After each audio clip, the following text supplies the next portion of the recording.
What if the life you've been living, the struggles, the repeated failures, the persistent feeling that something is holding you back, isn't the result of bad luck, a difficult upbringing, or a lack of talent? What if the real cause of everything you've experienced, every financial difficulty, every broken relationship, every unrealized dream, every hella struggle, is something far closer to home? Something so close, in fact, that it's literally inside your own head. And what if the same force that has been quietly working against you could, with the right understanding, be redirected to work powerfully and relentlessly for you? Here's the truth that most people never discover. Inside of you, right now, at this very moment, there exists a power of almost incomprehensible magnitude, a power that has been shaping your reality, your health, your wealth, your relationships, your confidence, your fears, every single day of your life, without your conscious awareness or permission. A power that has been faithfully, obediently, and precisely executing a set of instructions you didn't deliberately choose. Instructions formed in childhood, absorbed from your environment, shaped by your fears, your wounds, and the accumulated weight of every experience you've ever had. This power is your subconscious mind. And the reason your life looks the way it does right now, in every area, from your bank account to your body to your closest relationships, is that this extraordinary inner force has been running a program you probably never consciously wrote. But here's what changes everything. Once you understand how this power works, once you learn the precise language it responds to and the specific techniques that communicate directly with it, you become something you may never have felt before. You become the deliberate architect of your own reality. You become the programmer instead of the programmed. Today, we are going to explore one of the most profound, most transformative, and most practically powerful ideas in all of self-development literature. We are going to do a complete, deeply expanded deep dive into the teachings of Dr. Joseph Murphy, one of the most important writers on the nature of the mind and human potential. His core thesis is this: your subconscious mind will manifest whatever you consistently impress upon it with feeling and conviction. It doesn't argue, it doesn't evaluate, it doesn't discriminate between what is good for you and what is harmful. It simply executes. And once you truly understand that principle, not just intellectually, but in your bones, nothing about the way you approach your thoughts, your emotions, your habits, and your daily inner life will ever be the same. We're going to go deep in this video. We're going to cover every major principle, how the conscious and subconscious minds interact, the supreme law that governs all mental manifestation, the extraordinary power of imagination over willpower, the precise techniques of autosuggestion and visualization, the remarkable role of sleep in reprogramming your mind, the catalytic power of gratitude, and specific applications for wealth, healing, relationships, and overcoming fear. This isn't going to be a surface level overview. We're going to go deep enough that by the end, you'll have everything you need to actually begin working with these principles in your own life. Let's begin. Subscribe to Elite Minds and press the bell icon for more powerful audiobooks and success content. Chapter 1: The Two Captains of Your Ship, the Conscious and Subconscious Mind. To genuinely understand the power that Dr. Joseph Murphy wrote about, we have to start at the very foundation, the structure of the human mind itself. Because here's the thing. Most of us walk around assuming that we are a single, unified intelligence. We think of our mind as one thing: the voice in our head, the thoughts we're aware of, the decisions we make consciously. And this assumption, while understandable, is one of the most significant misunderstandings a person can carry about themselves, because it means we're trying to navigate a dual system vessel while only acknowledging one of the two systems. The reality is that your mind is composed of two distinct intelligences, two separate operating systems, running simultaneously, with vastly different functions, different languages, different capacities, and most importantly, different levels of raw power. The first intelligence is the one you're already intimately familiar with. It's your conscious mind. The conscious mind is the part of you that is aware right now. It's the internal narrator, the analyzer, the decision maker, the part of you that weighs options, plans for the future, evaluates risks, and engages with the world through the five senses. When you read a contract and decide whether to sign it, that's your conscious mind. When you solve a math problem or debate a choice between two restaurants, that's your conscious mind at work. It's sequential, logical, and critically evaluative. In the metaphor that best captures the dynamic between these two systems, think of your life as a great ocean-going ship. Your conscious mind is the captain who stands on the command bridge at the top of that vessel. From this elevated position, the captain can observe the horizon through a telescope, consult navigation charts that represent accumulated knowledge and education, assess weather conditions, and decide on a course of travel. The captain communicates with the outside world, makes the visible decisions, and crucially, believes himself to be the primary authority on the ship. But here's where the metaphor becomes genuinely illuminating. Every experienced mariner knows that the captain, for all his authority on the bridge, is not what actually moves the ship. What moves the ship is the engine room, the massive, complex, immensely powerful machinery below deck, operated by an entire crew, humming with energy, capable of driving the vessel through any conditions the ocean throws at it. Your subconscious mind is the engine room and the entire crew. The subconscious mind doesn't reason the way the conscious mind does. It doesn't sit with a decision, weigh the arguments for and against, consult its logic, and arrive at a conclusion. That's not its function, and that's not its nature. The subconscious mind's function is fundamentally different, and understanding this difference is everything. The subconscious mind accepts and executes. That's it. When the captain on the bridge, your conscious mind, transmits an order down to the engine room, the crew below doesn't debate whether the order is wise. They don't evaluate whether the course being set leads to a beautiful destination or a dangerous reef. They don't have opinions about whether the captain has made a good decision. They simply receive the order and mobilize the full power of the ship's machinery to carry it out. This is the defining characteristic of your subconscious mind. It is completely impersonal and non-selective. It doesn't care whether the beliefs you hand it are true or false, helpful or harmful, rooted in reality or in complete fantasy. It receives what you consistently hand it with conviction and emotion, accepts it as truth, and begins working with extraordinary efficiency and creativity to make that truth manifest in your outer reality. Now let's think about what this actually means. Your subconscious mind is not just the crew of the ship. It's also the ship's master logbook, an archive of literally everything you have ever experienced. Every interaction, every observation, every wound, every triumph, every moment of fear or joy or shame or love that you have ever lived through is stored somewhere in the vast memory of your subconscious. It forgets nothing. It is also the manager of your body's extraordinary biology. Without any conscious effort from you, your subconscious mind is right now coordinating the beating of your heart, the rhythm of your breathing, the complex chemistry of your digestion, the functioning of your immune system, and the repair of your cells. All of this happens automatically, governed by the subconscious, following the original blueprint of biological perfection with which every human being arrives in this world. The subconscious mind is also the wellspring of intuition, those sudden, inexplicable flashes of insight, those gut feelings about people and situations, those moments when you just know something without being able to articulate why. That's your subconscious communicating with you, surfacing information that was processed below the threshold of conscious awareness. And at its deepest level, the subconscious represents your point of connection with something that transcends individual psychology, what the great thinkers across multiple traditions have called infinite intelligence, universal mind, the creative source. Whatever language resonates with you, the idea is the same.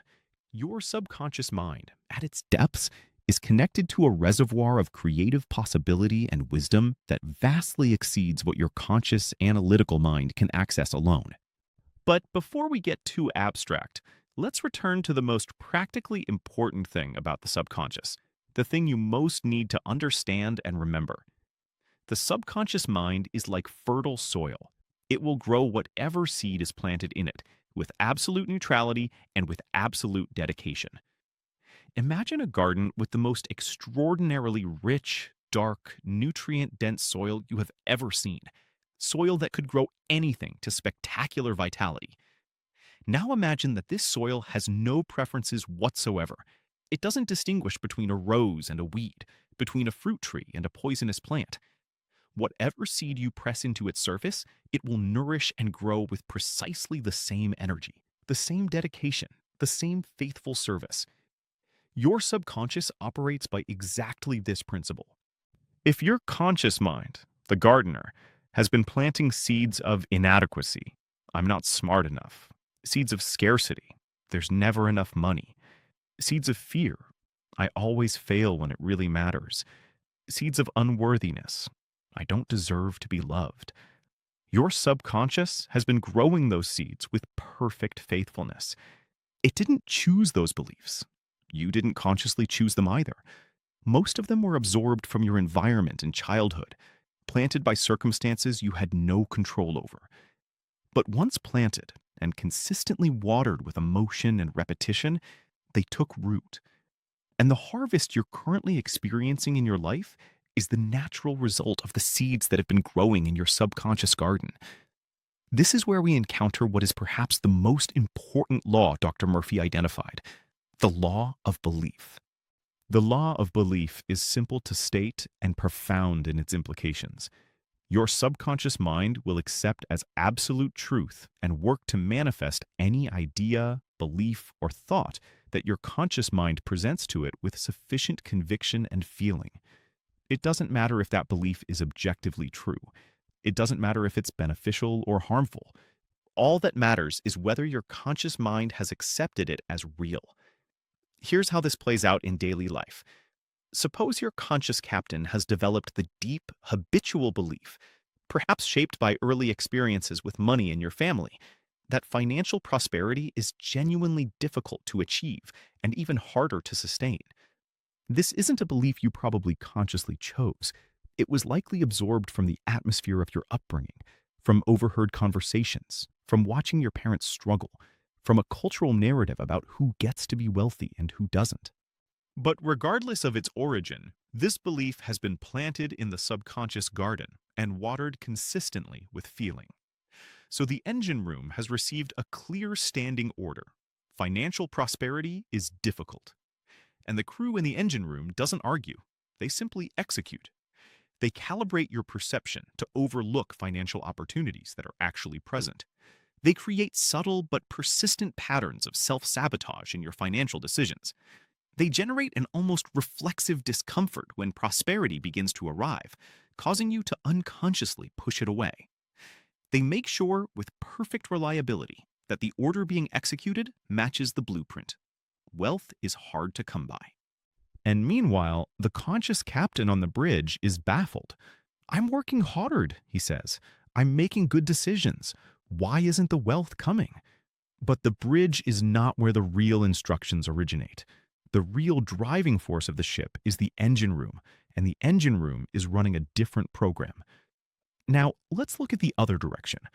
Suppose a person has absorbed, somewhere in their history, the deep and settled conviction that they are fundamentally capable, that when challenges arise, they will find solutions, that when doors close, other doors open, that life essentially works in their favor.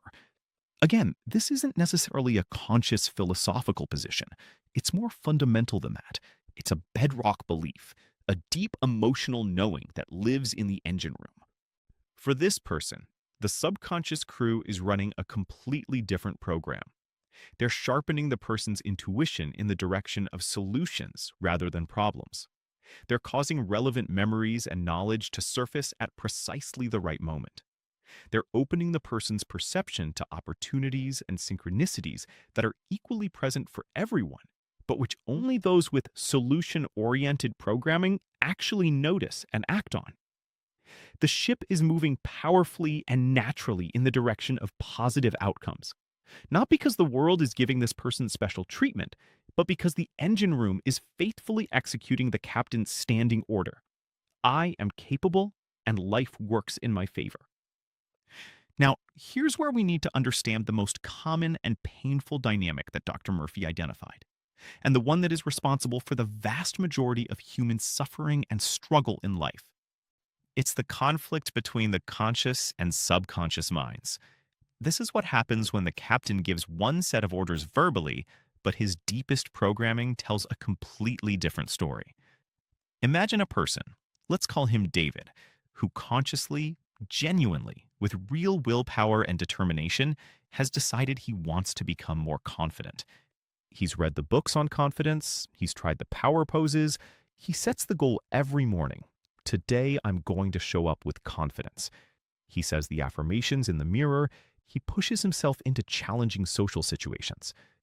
But underneath all of that surface level effort, in the deep basement of his subconscious mind, there is a program that was installed long ago, perhaps from a parent who was critical and withholding, or from a school experience of humiliation, or from years of being told in subtle and not so subtle ways that he wasn't quite enough.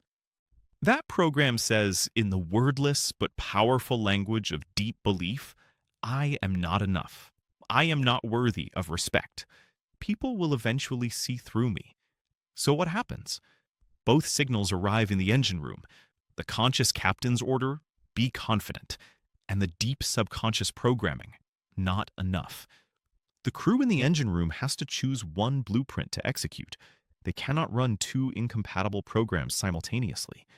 And the law is absolute. They will always execute the order that is backed by the greatest feeling and the deepest conviction. Not the loudest or most recent order, but the most emotionally charged and deeply rooted one. So they ignore the conscious captain's wish and execute the old program. David finds himself in social situations feeling inexplicably anxious, despite his conscious intention to be confident. He second guesses himself, he shrinks, he says something and immediately wonders if people judged him for it. He watches opportunities for meaningful connections slip by because the discomfort of vulnerability feels too great. This is not a failure of willpower. This is not weakness of character. This is a triumph of the law of belief, the subconscious executing its programmed instructions with complete faithfulness. David's conscious desire for confidence was real, but it couldn't override the engine room's programming by sheer force. Because willpower, the rowing harder metaphor, is the conscious mind's tool, and the conscious mind is simply not where the ship's real power lives. This is the fundamental insight that changes everything. To transform your life, you don't need to try harder with your conscious willpower. You need to change the program running in your engine room. You need to become a better captain, not by forcing the helm with greater effort, but by learning to deliberately and skillfully impress new orders upon the subconscious crew. The captain's most important job is not to row harder. It's to choose, with full awareness and intention, what goes into the engine room. It's to understand the language the crew speaks and use it correctly. It's to guard the threshold between the outside world and the internal garden, preventing harmful seeds from taking root, and deliberately cultivating the beliefs and images that will produce the harvest you actually want. That capacity, the ability to consciously and intentionally reprogram the subconscious, is what the rest of this entire exploration is about. The exercises? Before we move forward, Dr. Murphy's teaching calls us to do something genuinely important, to actually see the gap between what our conscious mind wants and what our subconscious programming is running. Without this honest self-observation, everything else is theoretical. The first practice is what we might call the captain's log. Each evening, take 5 minutes and open a journal. Draw 2 columns. In the first column, write the conscious intentions you held for the day, the things you genuinely wanted to do, to be, to accomplish. In the second column, write what actually happened, your automatic behaviors, your impulsive reactions, your dominant emotional states throughout the day. Don't use this as an opportunity to judge or punish yourself. That's not the point. The point is diagnosis. Where are the gaps? Where did the engine room clearly override the bridge? Those gaps are the map of your subconscious programming, the precise areas where deep-seated beliefs are quietly contradicting your conscious desires. The second practice is to become a spy on your own internal monologue. Throughout the day, listen to the habitual phrases that run through your mind, particularly in relation to yourself, your capabilities, money, relationships, and life in general. Write them down. This is too hard. I'm not good at this. Things like that don't happen to people like me. Why do I always mess this up? Or perhaps the positive counterparts. I can handle this. Things generally work out for me. I find solutions when I need them. This list is extraordinarily revealing. These habitual thoughts, especially the ones charged with feeling, are the default program your engine room is running every hour of every day. They are the standing orders that are actively shaping your reality, and you cannot begin to change a program you haven't clearly identified. The journey to mastery begins with this honest, unflinching self-observation. You have been the captain of your ship your entire life. The ship has been moving. It has been faithfully following someone's instructions. The question is, whose instructions exactly have been running the engine room? And is that the course you actually want to be on? Subscribe to Elite Minds and press the bell icon for more powerful audiobooks and success content. Chapter 2. The Supreme Law. Your mind believes everything you tell it. Now that we understand the dual structure of the mind and the fundamental power dynamic between conscious captain and subconscious crew, we need to go deeper into the operating principle, the supreme law that governs how information gets transmitted from one to the other, and how that transmission creates the circumstances of your life. The law can be stated simply, and its simplicity should not mislead you into underestimating its profundity. Your subconscious mind will accept as absolute truth and will work to manifest as physical reality any idea, thought, or belief that your conscious mind presents to it with sufficient conviction and feeling. Every word in that statement matters. Let's break it down. Your subconscious mind will accept as absolute truth, not might consider or will evaluate, will accept as absolute truth. The subconscious doesn't run a fact-checking operation. It doesn't compare incoming beliefs against objective reality. It doesn't consult a database of what is actually possible. Whatever passes through the gateway of conviction and feeling is received by the subconscious as established fact, and it begins building accordingly. Any idea, thought, or belief, not just grand beliefs, not just life-defining convictions, any idea, any habitual thought pattern, any repeated mental position. Small negative loops have as much access to the subconscious garden as large, dramatic limiting beliefs. The weed of, I'm not very organized, is being grown by the same faithful soil as the towering belief of, I don't deserve success. Size and importance don't determine access. Conviction and repetition do. That your conscious mind presents to it. This is the gateway. The conscious mind is the gardener. The conscious mind is the chooser, the selector, the guardian at the gate. The subconscious doesn't go out and harvest beliefs from the world on its own. It receives what the conscious mind, through attention, repetition, acceptance, and emotional engagement, hands over to it, with sufficient conviction and feeling. This is the key qualification, and the most misunderstood element of the entire process. Not all thoughts are equal in their power to impress the subconscious. A passing thought, entertained for a moment and then dismissed, has very little subconscious impact. What matters is the combination of repetition and emotional intensity. A belief that is thought frequently and felt deeply, especially one that has been conditioned over years, is the kind of seed that sends deep roots into the subconscious soil and produces powerful, persistent results. Let's use the garden metaphor again, because it captures something important. The soil of your subconscious is extraordinarily fertile. But it's not just fertile, it's also remarkably patient and democratic. Every seed gets the same quality of soil. The rose gets exactly the same nutrition as the weed. The fruit tree gets exactly the same quality of earth as the poisonous plant. The soil has no preferences. Its only law is growth. And this is both the most frightening and the most empowering truth about the subconscious mind. Frightening because it means that the fears you entertain habitually, the self-criticisms you repeat mechanically, the cynical narratives about life and your place in it that you've absorbed from your culture, all of these have been growing in your subconscious garden, producing their inevitable harvest in your experience, with perfect faithfulness and zero discrimination. Empowering, because it means that the same power that has been producing the harvest you don't want can just as faithfully produce the harvest you do want, the moment you change the seeds being planted. The soil doesn't care what changed. The soil has no investment in the outcome. The soil simply grows. Now, there is one crucial element that makes this law operate in practice, and it's the element that separates genuine transformation from superficial wishful thinking. That element is emotion. Think of it this way. If a thought is the seed, emotion is the water and sunlight that causes it to germinate and grow. A thought without emotional charge has very little power to impress the subconscious.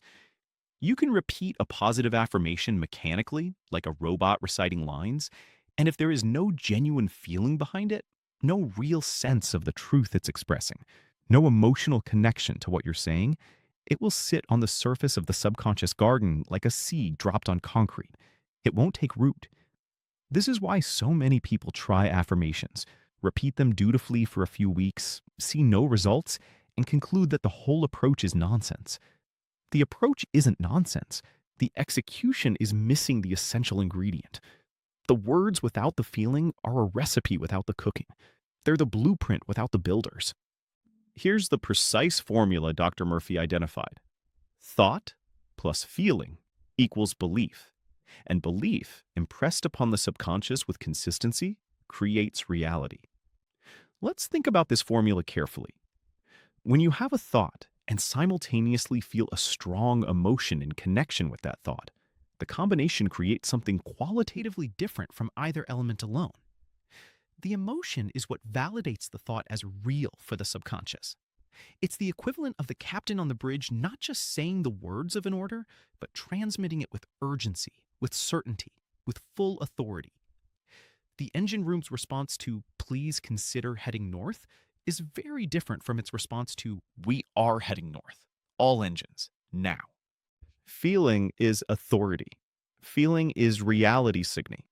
When your subconscious receives a thought charged with strong feeling, it interprets that combination as evidence. This is real. This is happening. This is what is true. And then it begins calibrating your biology, your perception, your behavior, and ultimately your circumstances to align with that reality. This is why fear is so extraordinarily effective at manifesting what you fear. Fear is thought plus intense emotion. When you vividly imagine a bad outcome and feel the fear that accompanies that image, your subconscious receives a powerfully charged signal. This bad outcome is real, and it begins preparing for it. It begins shaping your behavior, your perceptions, your choices in ways that subtly but consistently move you toward the feared outcome. This is why the psychological term self-fulfilling prophecy is more literal than most people realize. The prophecy fulfills itself because the mind, specifically the subconscious mind, is actively working to make it true. Not because the universe is cruel, but because the subconscious is faithfully doing its job, executing the beliefs it has been given. And by the same principle, this is why genuine, felt belief in a positive outcome is so extraordinarily effective. When you can hold an image of what you desire and feel, really feel in your body, in your emotions, that it is real, that it is true, that it is already yours on some level, the subconscious receives that signal and begins working with everything it has to bring that reality into manifestation. Medical science has given us one of the most dramatic demonstrations of this principle in the phenomenon known as the placebo effect. Here is a patient suffering from a genuine medical condition. A doctor, an authority figure, someone the patient trusts, administers what appears to be a powerful new medication. The patient's conscious mind accepts the suggestion. This is a real and effective treatment. That acceptance passes through the gateway of conviction into the subconscious. And then something remarkable happens. The subconscious mind, which has complete and total authority over every biological process in the body, receives the order. Healing is happening. And it begins executing that order with the same faithfulness it would bring to any other instruction. It adjusts immune function, alters neurochemistry, modifies the body's inflammatory response, produces healing changes in the very tissue that was afflicted. The sugar pill had no pharmacological power whatsoever. The healing agent was the belief, the thought charged with the emotion of trust and expectation. The subconscious simply executed the blueprint it had been given. The implications of this are staggering, and they extend far beyond physical healing.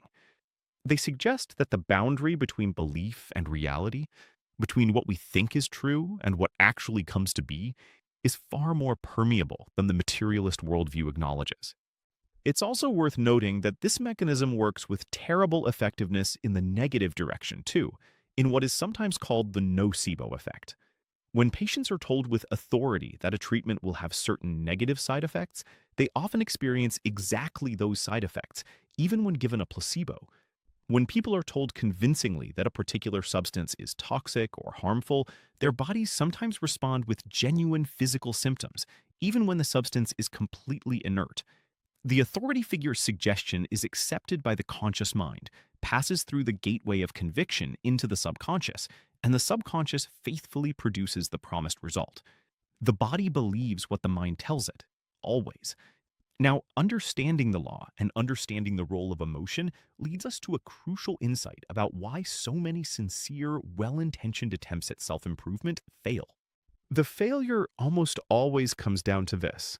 The person is planting one kind of seed with their words while watering it with the emotion of the opposite reality. They say, "I am prosperous," while feeling the anxiety of unpaid bills. They say, "I am healthy," while feeling fear about their symptoms. They say, "I am loved and worthy," while feeling the hollow ache of loneliness and self-doubt.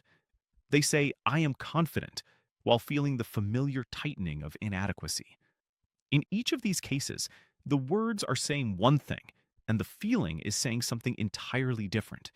And your subconscious, remember, doesn't listen to the words. It responds to the feeling. The feeling is the real order. The feeling is the water that determines which seed actually grows.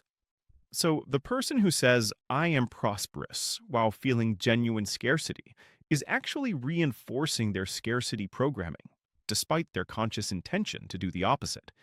They've planted a seed of prosperity with their lips, but watered it with the emotion of lack, and the subconscious faithfully grows the lack. This is the critical nuance that separates people who get extraordinary results from these practices from people who try them and give up in frustration.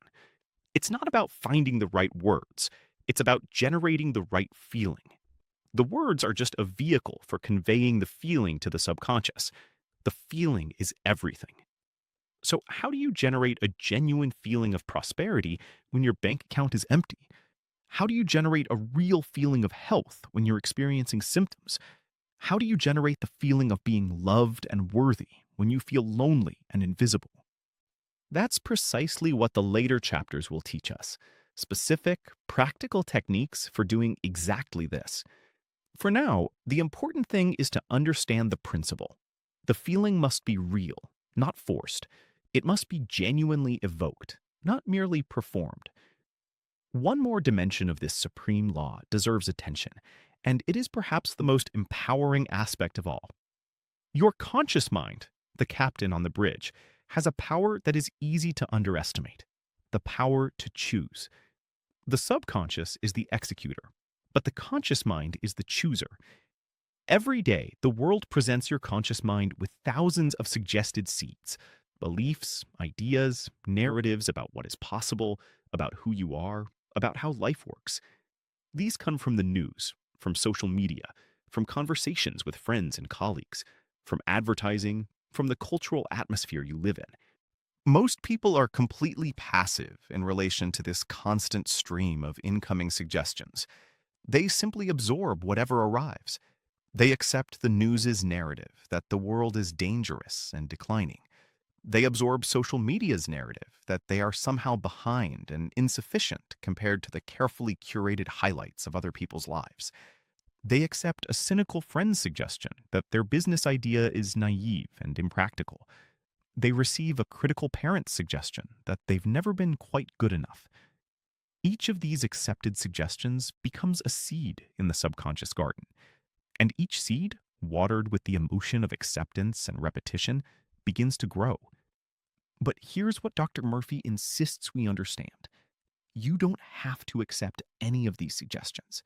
You have the authority to refuse them at the gate. This is one of the most important practical teachings in the entire tradition. Your conscious mind can function as a genuine active guardian, not just a passive receiver. When a suggestion arrives, whether from the outside world or from your own habitual negative inner voice, your conscious mind can consciously reject it, can say with authority, I refuse this idea. It has no place in my garden. And immediately, deliberately, with full awareness, you can plant the seed of the opposite belief. Not as a performance, not as a desperate wish, but as a clear and conscious choice. This is the truth I am choosing to nurture in my mind. This practice, the active guardianship of your mental garden, is perhaps the single most important habit you can develop, because it transforms you from a passive receiver of whatever the world decides to throw at your subconscious into a deliberate, conscious architect of your own inner reality. The exercises. The first exercise is what we might call the seed inventory. For 3 days, become an impartial observer of your own thought patterns. Keep a 3-column journal. In the first column, record the thoughts that genuinely empower you, the mental seeds you want more of. In the second column, record the limiting, negative, critical, or fearful thoughts, the weeds. In the third column, record neutral, practical thoughts. At the end of the 3 days, look at the balance. The ratio of what you find in those columns is a direct reflection of the dominant program your subconscious has been running. This is not cause for despair, it's cause for clarity. You cannot change a program you haven't clearly identified. The second exercise is the cancel and replace technique, the foundational practice of conscious guardianship. Every time you catch yourself thinking a limiting or harmful thought, stop. In your mind, clearly and firmly reject it. I cancel this thought. I do not allow it into my garden. Then immediately plant an empowering replacement, a clear, present tense, emotionally resonant affirmation of the opposite truth. The mechanics feel awkward at first, as all new habits do. But with practice, this process becomes automatic, a genuine reflex of mental self-governance. You are, essentially, training yourself to be a deliberate gardener, and the garden of your subconscious will reflect that deliberate cultivation in the harvest it produces. Your subconscious mind is the most powerful and the most obedient servant you will ever have. It has been waiting its entire existence for you to step into the role of conscious captain. The quality of your life will rise to exactly the level of the seeds you choose to plant, no higher and no lower. Subscribe to Elite Minds and press the bell icon for more powerful audiobooks and success content. Chapter 3. The Language of the Subconscious. Imagination over logic. Now we come to one of the most counterintuitive and ultimately most liberating insights in this entire body of work. Most of us, when we decide we want to change something about ourselves, a limiting belief, a bad habit, an area of persistent failure, instinctively reach for willpower. We declare war on the unwanted pattern. We set rules. We monitor ourselves. We discipline ourselves. We try, through sheer force of conscious determination, to overpower the old programming and replace it with new behavior. And almost every time, at some point, we lose the battle. The old habit returns. The limiting belief reasserts itself. The behavior we were so determined to change quietly resumes. And we are left with the familiar, soul-crushing mixture of failure and self-judgment, concluding that we must simply lack the discipline, the strength, or the character to change. But here's the truth that transforms this entire experience. We're not losing because we're weak. We're losing because we're using the wrong tool. Trying to change subconscious programming through conscious willpower is like trying to communicate with someone who only speaks a language you don't know by simply speaking your own language more loudly. The problem isn't your volume. The problem is the fundamental mismatch of languages. The subconscious mind has its own native language, and that language is emphatically not the language of logical commands, rational arguments, disciplinary declarations, or forceful repetition of consciously chosen words. A French psychologist named Émile Coué described this mismatch perfectly in what he called the law of reversed effort. The law states this: when your will, your conscious desire, and your imagination, your subconscious belief and imagery, come into conflict, the imagination will always win, without exception, every time. Let's make this visceral with a thought experiment. Imagine a long, wide wooden plank, say 10 meters in length, perhaps a meter wide. It's lying flat on the ground. Could you walk from one end to the other without stepping off? Of course, you'd do it without a second thought. It would require essentially no effort or concentration. Now imagine that exact same plank elevated between the rooftops of two tall buildings, 50 meters above the street. Same plank, same dimensions. Could you walk it now? Your will, your conscious desire to cross, hasn't changed. If anything, it might be stronger because now there are consequences. You want to get to the other side. You are genuinely motivated. But your imagination has entered the picture, and your imagination isn't cooperating. Your imagination is generating vivid, detailed, emotionally charged imagery of what happens if you fall, the sensation of losing your balance, the sickening drop, the impact. The more intensely you try to force yourself to walk, the more powerfully your imagination counters with disaster imagery. The will says walk, the imagination says fall. And according to the law of reversed effort, the imagination wins. Not because the imagination is correct. You probably could walk that plank, technically, if your nervous system would cooperate. But the imagination, through its emotional charge, has become stronger than the will. And the stronger force always wins. This dynamic plays out in countless areas of daily life. When you lie in bed, desperately trying to force yourself to fall asleep, the very effort of trying keeps you awake because your imagination fills with images of yourself still awake at 3 a.m., exhausted and frustrated. When you try hard to remember something you've forgotten, a name, a word, a fact, the harder you strain, the more elusive it becomes. But the moment you relax and stop trying, it surfaces effortlessly. That's your subconscious, working in the absence of conscious interference. When you're trying to stop thinking about something, I will not think about cake. And the very act of trying not to think about it makes the thought more persistent and intrusive. In each of these cases, the will is fighting against the imagination, and the imagination is winning. This is not a design flaw in the human mind. It's actually a remarkably elegant feature. The subconscious is designed to be supremely responsive to vivid imagery and emotion, because those are the inputs most reliably connected to real experience. When your imagination generates a vivid, emotionally charged scenario, your subconscious treats it as real experience and responds accordingly.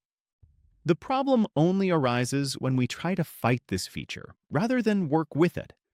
So if willpower is the wrong tool for communicating with the subconscious, what is the right one? The subconscious speaks three primary languages, and learning to use them fluently is the core practical skill of mental self-mastery. The first language is imagery and symbolism. The subconscious mind is fundamentally visual and pre-verbal. It doesn't process the world primarily through the linear, abstract medium of words and logical propositions. It processes the world through images, symbols, patterns, and scenes. It thinks in pictures before it thinks in words, if it thinks in words at all. This has a critical practical implication. The subconscious doesn't process negatives the way the conscious mind does. When your conscious mind hears, "don't think about being sick," it can logically parse the instruction and at least try to comply. But your subconscious receives that same input and immediately generates an image of sickness, of your body in a state of disease. The word don't doesn't create a counter image. It just doesn't make the original image disappear. This is why people who tell themselves, "I don't want to be poor," are accidentally reinforcing poverty programming. The image received by the subconscious is poverty. The don't has no corresponding imagery to plant in its place. The correct application of this understanding is to always frame your inner communication in terms of what you want, what you are, what is present, always working with positive, vivid, emotionally charged images of the desired reality, rather than negations of the unwanted one. The second language is feeling and emotion. We've already established that emotion is the water that makes seeds germinate, but it's worth deepening our understanding of why emotion is so central to subconscious communication. The subconscious mind is fundamentally the emotional mind. It is the repository of your deepest emotional responses, your most ingrained emotional reactions, your emotional memories, and your emotional expectations about life. When you experience a powerful emotion, fear, joy, grief, love, excitement, shame, that experience is happening at the level of the subconscious. The conscious mind may observe and interpret the emotion, but the emotion itself lives in the subconscious realm. This means that emotion is the native tongue of the subconscious. When you communicate in the language of genuine feeling, you're speaking directly to the subconscious in the language it is most fluent in. You're bypassing the conceptual layer entirely and delivering your message straight to the place where change actually happens. A vivid image of your desired reality, charged with genuine positive emotion, the feeling of already having it, already being it, already living it, is one of the most powerful subconscious communication acts a human being can perform. This is the essence of what Dr. Murphy called evoking the feeling of the wish fulfilled, and we will explore this in detail when we discuss visualization. The third language is stories and metaphors. The subconscious mind has an extraordinary relationship with narrative. Before human beings had formal education systems, before we had written language, before we had philosophy and science and formal religious doctrine, we had stories. The great truths of human experience were carried across generations not in treatises and manuals, but in myths, parables, fables, and tales. There is a reason that storytelling has been the universal teaching tool of humanity across every culture and every historical period. Stories bypass the critical filter of the conscious mind. When your conscious mind encounters a direct proposition, you should believe this about yourself. It Immediately activates its analytical and evaluative functions. It debates, it looks for objections, it compares the new idea against existing beliefs. It often rejects the new idea precisely because it conflicts with what's already installed. But when the conscious mind encounters a story, something different happens. The conscious mind relaxes into the experience of following the narrative. It's engaged, absorbed, following the plot. And while the conscious mind is busy tracking the story's events, the subconscious mind is quietly absorbing the story's deeper meaning, the symbolic content, the emotional arc, the transformation of the protagonist, and treating it as real experience. This is why the parable of the prodigal son carries more transformative power than a lecture on forgiveness. Why Aesop's fables about the tortoise and the hare have shaped people's understanding of patience and persistence more effectively than any number of rational arguments for those virtues. The story delivers its cargo through the back door, directly into the subconscious, bypassing the conscious mind's gatekeeping function. Understanding this has a direct practical implication. The narrative you tell yourself about your own life is not just a reflection of your circumstances. It is an active shaping force in your subconscious programming. If you consistently tell yourself the story of a person who struggles, who never quite catches a break, who is somehow fundamentally different from the people who succeed, that story is being received by your subconscious as real information, and it is shaping your reality accordingly. deliberately rewriting your personal narrative, choosing to tell yourself a different story about who you are, what you're capable of, and where your life is going, is one of the most powerful reprogramming tools available. Now, let's put all three languages together in their most powerful combination, in the faculty that uses them all simultaneously: imagination. There is a damaging cultural prejudice against imagination, a tendency to dismiss it as childish, frivolous, unproductive, a flight from reality. Adults are supposed to be realistic, to deal with things as they are, rather than wasting time on fantasy. But this dismissal fundamentally misunderstands what imagination actually is and what it actually does. Imagination is not an escape from reality. Imagination is the workshop where reality is created. Everything in the manufactured world around you, every bridge, every building, every book, every piece of technology, every work of art, first existed as an image in someone's imagination before it existed in physical form. The imagination is not disconnected from reality. It is the origin of all human-made reality. And at the subconscious level, imagination has a quality that makes it an extraordinarily powerful programming tool. Your subconscious mind cannot reliably distinguish between a vividly imagined experience and a real one. This is not a theoretical claim.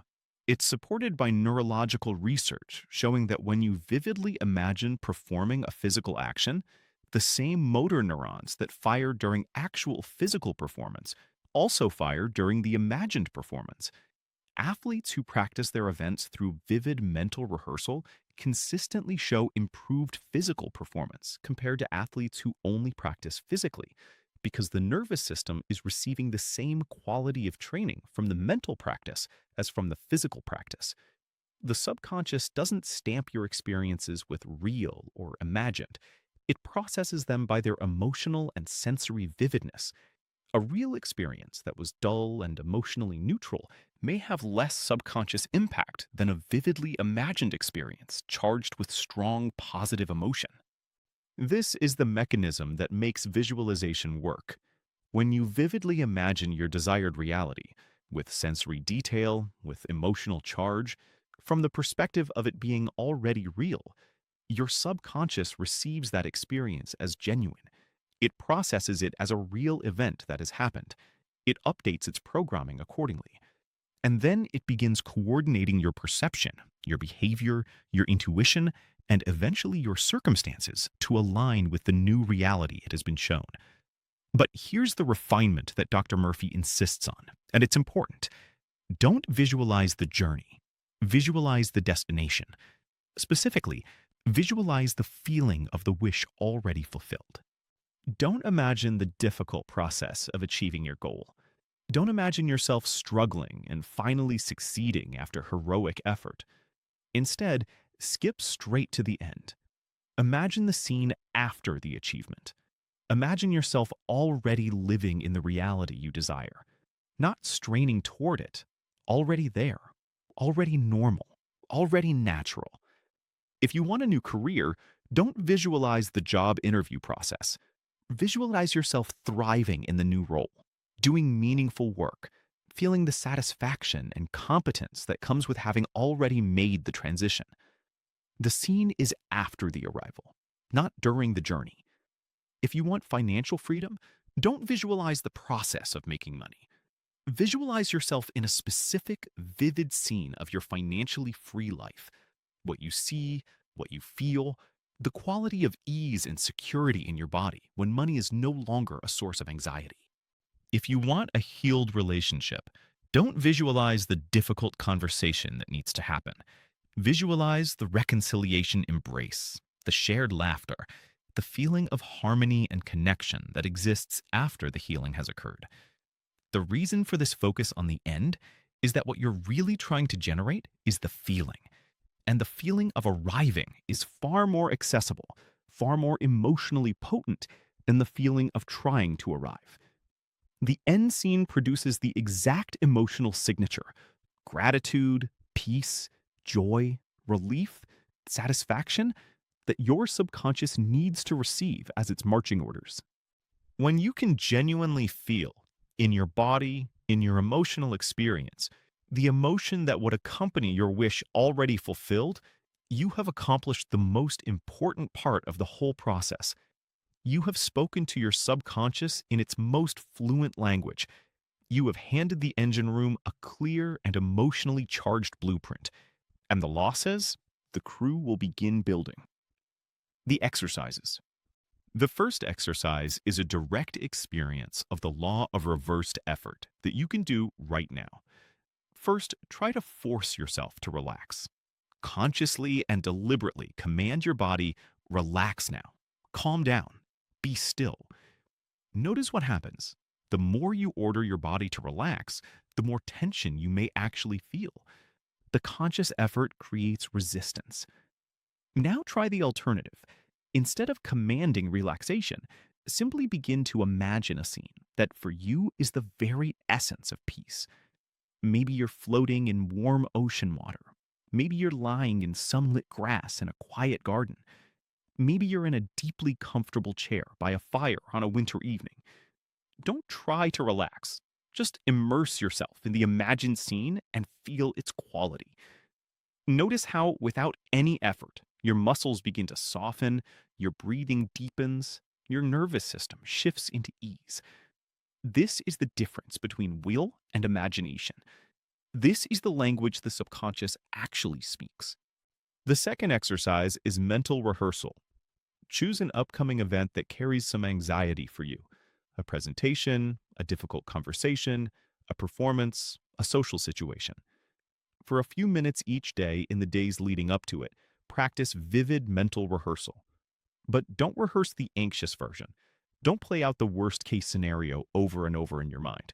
That's what anxiety is, negative visualization. Instead, rehearse the successful version. Close your eyes and imagine the event in its ideal form. Don't focus on your exact words or actions. Focus on the feeling. How do you feel in your body when it's going well? Calm, capable, connected. How does the other person respond? Positively, receptively. How do you feel at the end? Satisfied, accomplished, grateful. Repeat this brief mental movie several times. You're not trying to control the future. You're programming your inner state.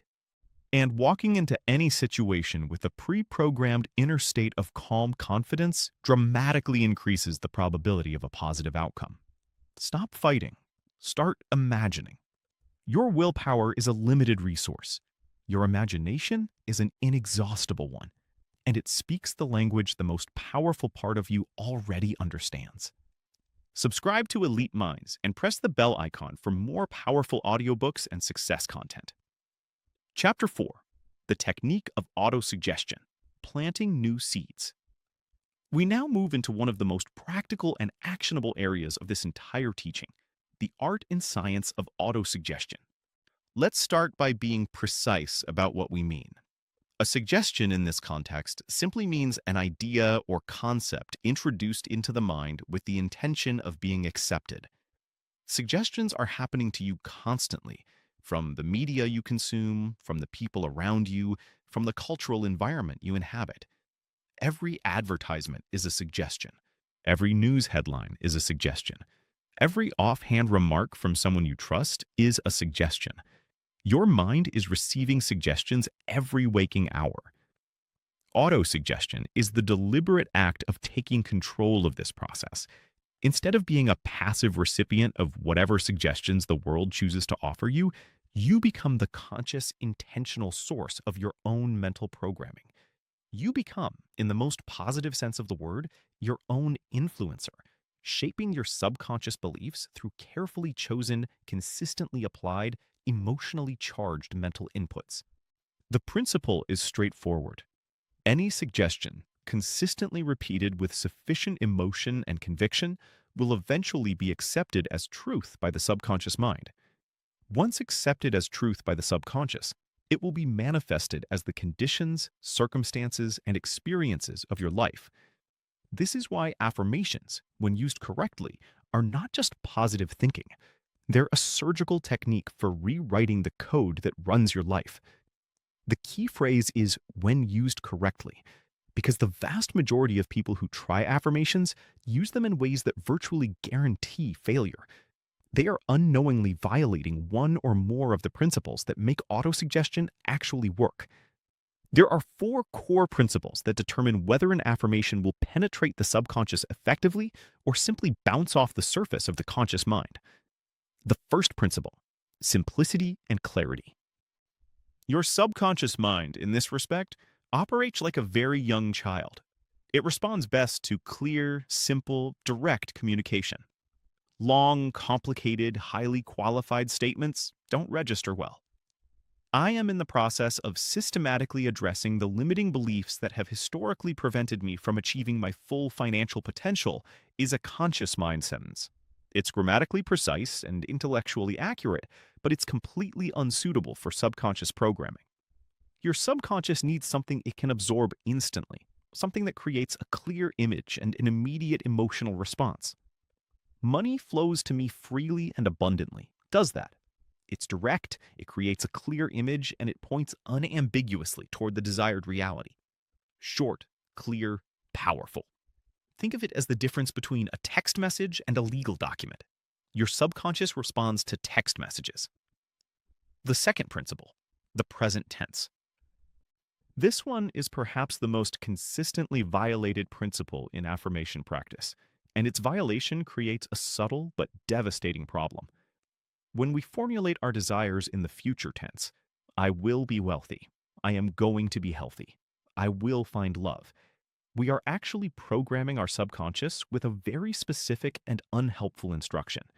This desired thing belongs in the future. Keep it there. Your subconscious mind operates exclusively in the eternal present. It doesn't experience past or future. It experiences only now. When you tell it, I will be healthy, you're telling it that health is a future state, something that will be real later, not something that is real now. And your subconscious faithfully maintains that division. Health is always in the future, always coming, always a little further away on the horizon. This is why people can repeat, I will be successful, for years without ever feeling successful. The statement itself is encoding the distance between themselves and success as a permanent feature of their reality. The correction is as simple as it is powerful. Use the present tense. Not I will be, but I am. Not I will have, but I have. Not I am going to find, but I have found, or I am living in. I am healthy and full of vitality. I am successful and thriving in my work. I am living in financial abundance. These statements create an entirely different instruction for the subconscious. Health, success, and abundance are now. They are present. They are already my reality on the plane of consciousness. The subconscious, which cannot distinguish between a vividly imagined present reality and an actual one, receives this instruction and begins aligning your internal programming with the stated present truth. The third principle: emotional charge. We've already established the central importance of emotion in subconscious communication, but it's worth revisiting here in the specific context of affirmations. A mechanical repetition of positive words without genuine feeling is like planting seeds in concrete. The words are correct, the intention is sincere, but the critical ingredient, the water of emotion that causes seeds to germinate, is absent. The question then becomes, how do you generate genuine positive emotion when your current reality might be far from what your affirmation describes? The answer requires a small but crucial shift in approach. Before you begin repeating your affirmation, take a moment to activate the feeling the affirmation points toward. Close your eyes. Ask yourself, if this were already completely true, if I were already the person this affirmation describes, how would I feel right now? What would be the quality of emotion in my body? Would it be peace, relief, joy, confidence, gratitude, freedom? Don't rush this step. Spend a few moments genuinely exploring that feeling. Let it arise in you. Let it expand. And then, from within that emotional state, with the feeling already present, begin to speak or think your affirmation. Now the words are not just words. They're vehicles for a genuine emotional reality. They have content. They have conviction. They have the water that makes seeds grow. This is the difference between someone who says, I am prosperous, with a hollow, hopeful desperation, which is still fundamentally an emotion of lack, and someone who says, I am prosperous, from a place of genuine felt abundance, even if their outer circumstances don't yet reflect it. One of these is watering the soil with the right moisture. The other is watering it with poison. Both are diligently watering, but only one is growing what they intend. The fourth principle, persistence. Perhaps the most important principle for people who live in our culture of instant results. Subconscious reprogramming is not a one-time event. It is a sustained process that requires consistent, patient application over time. Think about what you're actually attempting when you use affirmations to change a limiting belief. You're not just inserting a new thought. You're trying to overwrite a belief that may have been installed and reinforced for decades. A belief that has deep roots in the subconscious soil, that has been watered with years of consistent emotional input, that has become so deeply embedded it functions as a foundational assumption about reality. A single session of affirmations, however sincere and emotionally charged, is not going to undo decades of conditioning. That's not pessimism. That's realism about the nature of deep programming. What will undo decades of conditioning is a new, consistently applied, emotionally genuine counterprogram, one that is practiced with enough frequency and persistence that it gradually deepens its own rut in the subconscious, growing stronger and more automatic over time, until one day it simply is your new default, until the new belief is as automatic and effortless as the old one was. Think of it in terms of the dirt road analogy. A deeply worn rut in an unpaved road doesn't form because of one vehicle passing. It forms because of hundreds or thousands of vehicles traveling the same path over many months and years. The rut deepens with repetition until it becomes the path of least resistance. Cars naturally follow it because it's already there. Your limiting beliefs are deep ruts. Your new affirmations are a new path you're trying to create through terrain that has only ever been traveled in the old direction. At first, it requires conscious effort to stay on the new path. The old rut keeps trying to pull you back. But with each repetition of the new path, each honest, feeling-charged affirmation practice, the new rut deepens a little, until eventually it becomes the natural path, the one the subconscious follows automatically, without any conscious effort. This process can't be rushed, and it can't be skipped. Patience is not a luxury, it's a requirement. Now, with these four principles clearly understood, let's talk about the specific technique that Dr. Murphy particularly recommended for installing affirmations at the deepest level, the lullaby technique. The lullaby technique works with a natural biological phenomenon that we'll explore in much more detail in the next chapter, the drowsy state that occurs in the few minutes before you fall asleep each night. In this state, your conscious mind is gradually shutting down.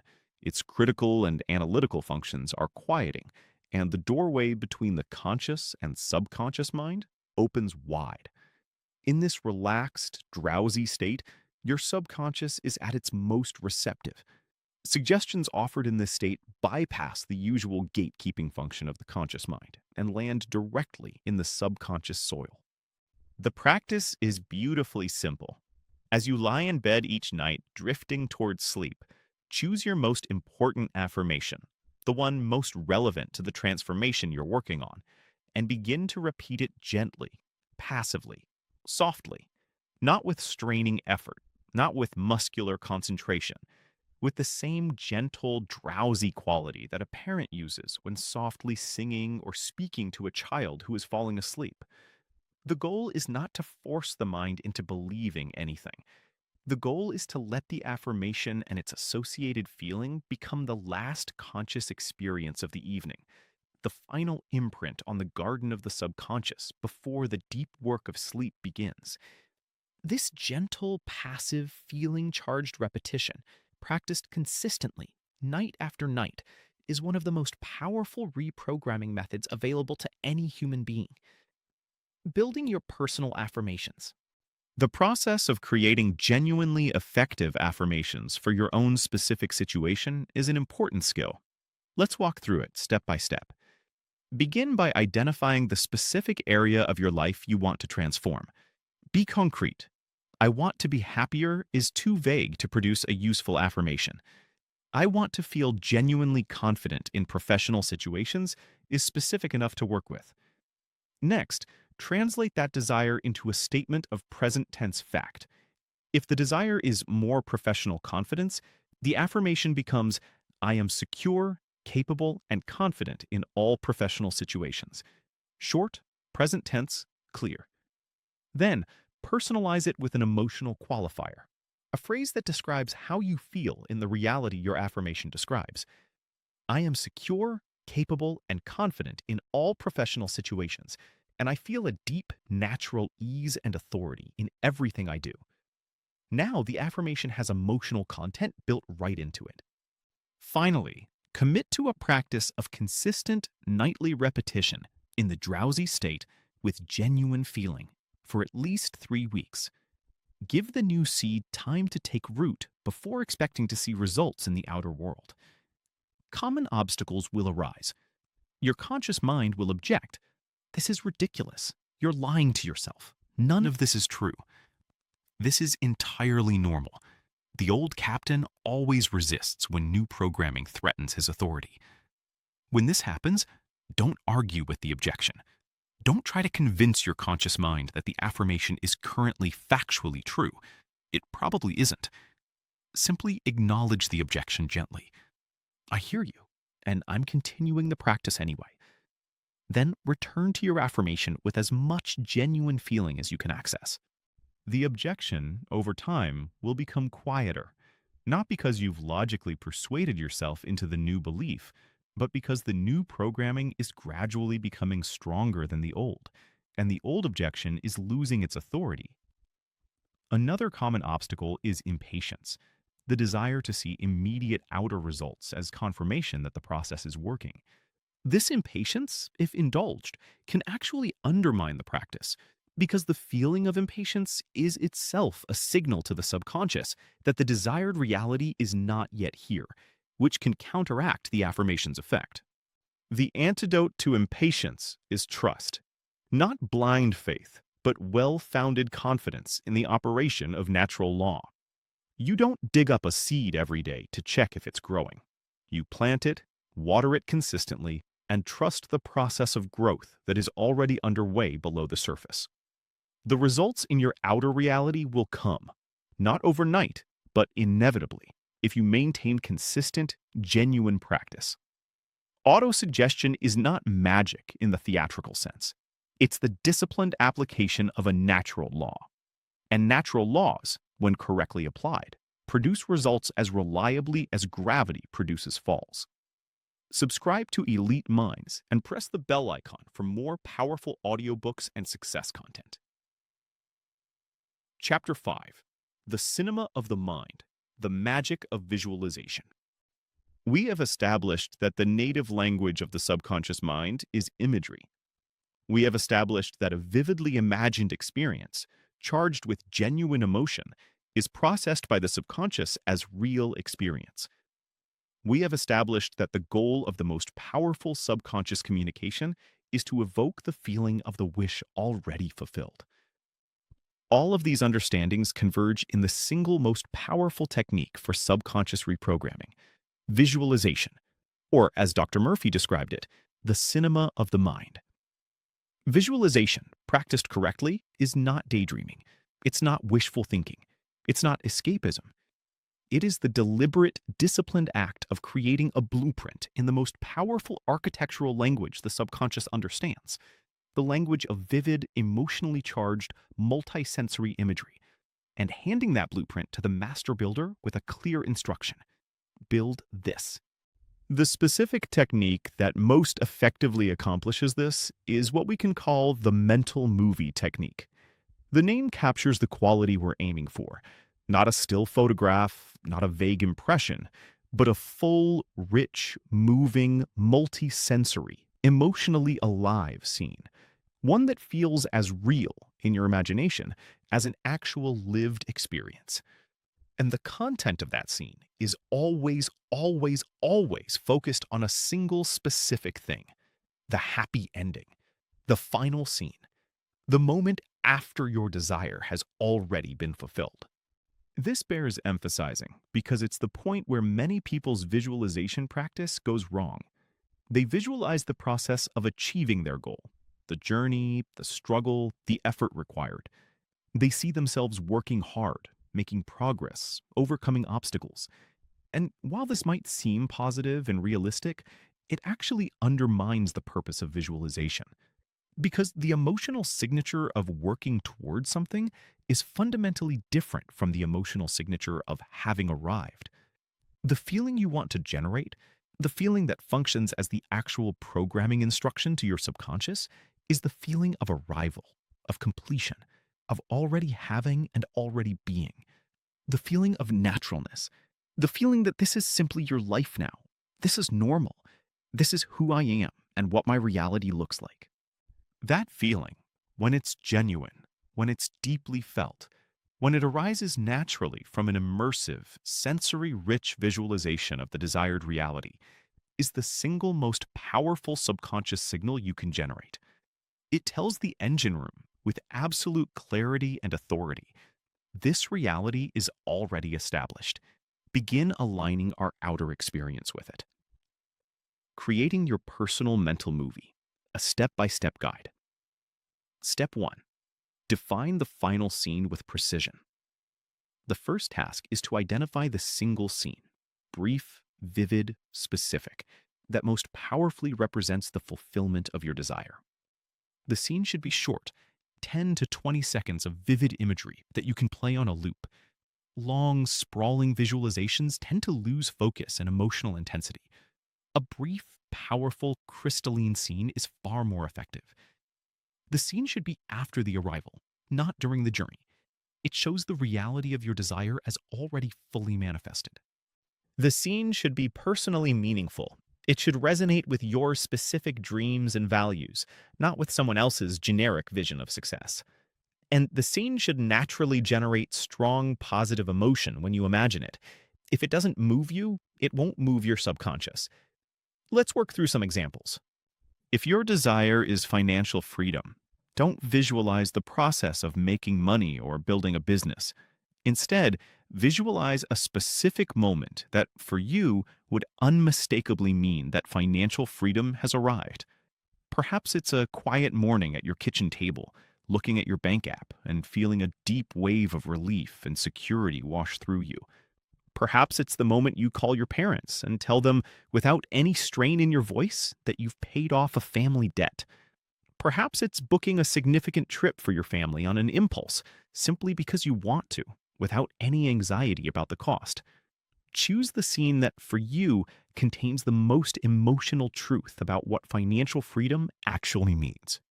If your desire is excellent health and physical vitality, don't visualize yourself in a doctor's office or at a treatment clinic.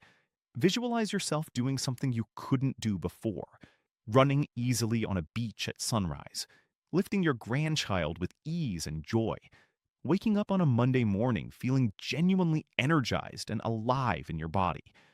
Visualize the reality of health from the inside, the feeling of living in a body that functions well, that carries you through your days with energy and ease.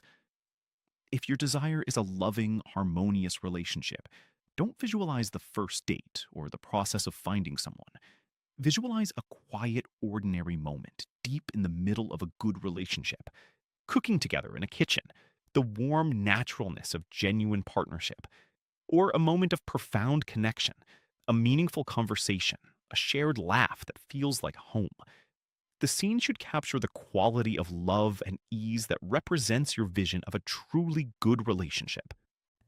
In every case, the scene should be personal, specific, emotionally resonant, and squarely located in the after, the time after your desire has already been realized.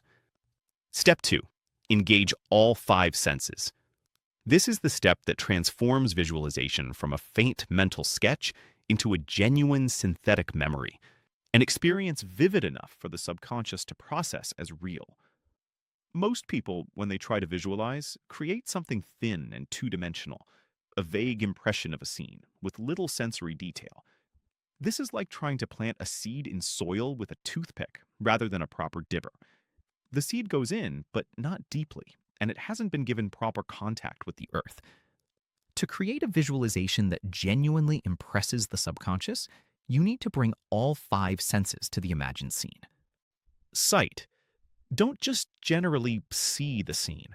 Look at the details. What is the quality of the light? Warm and golden or crisp and clear?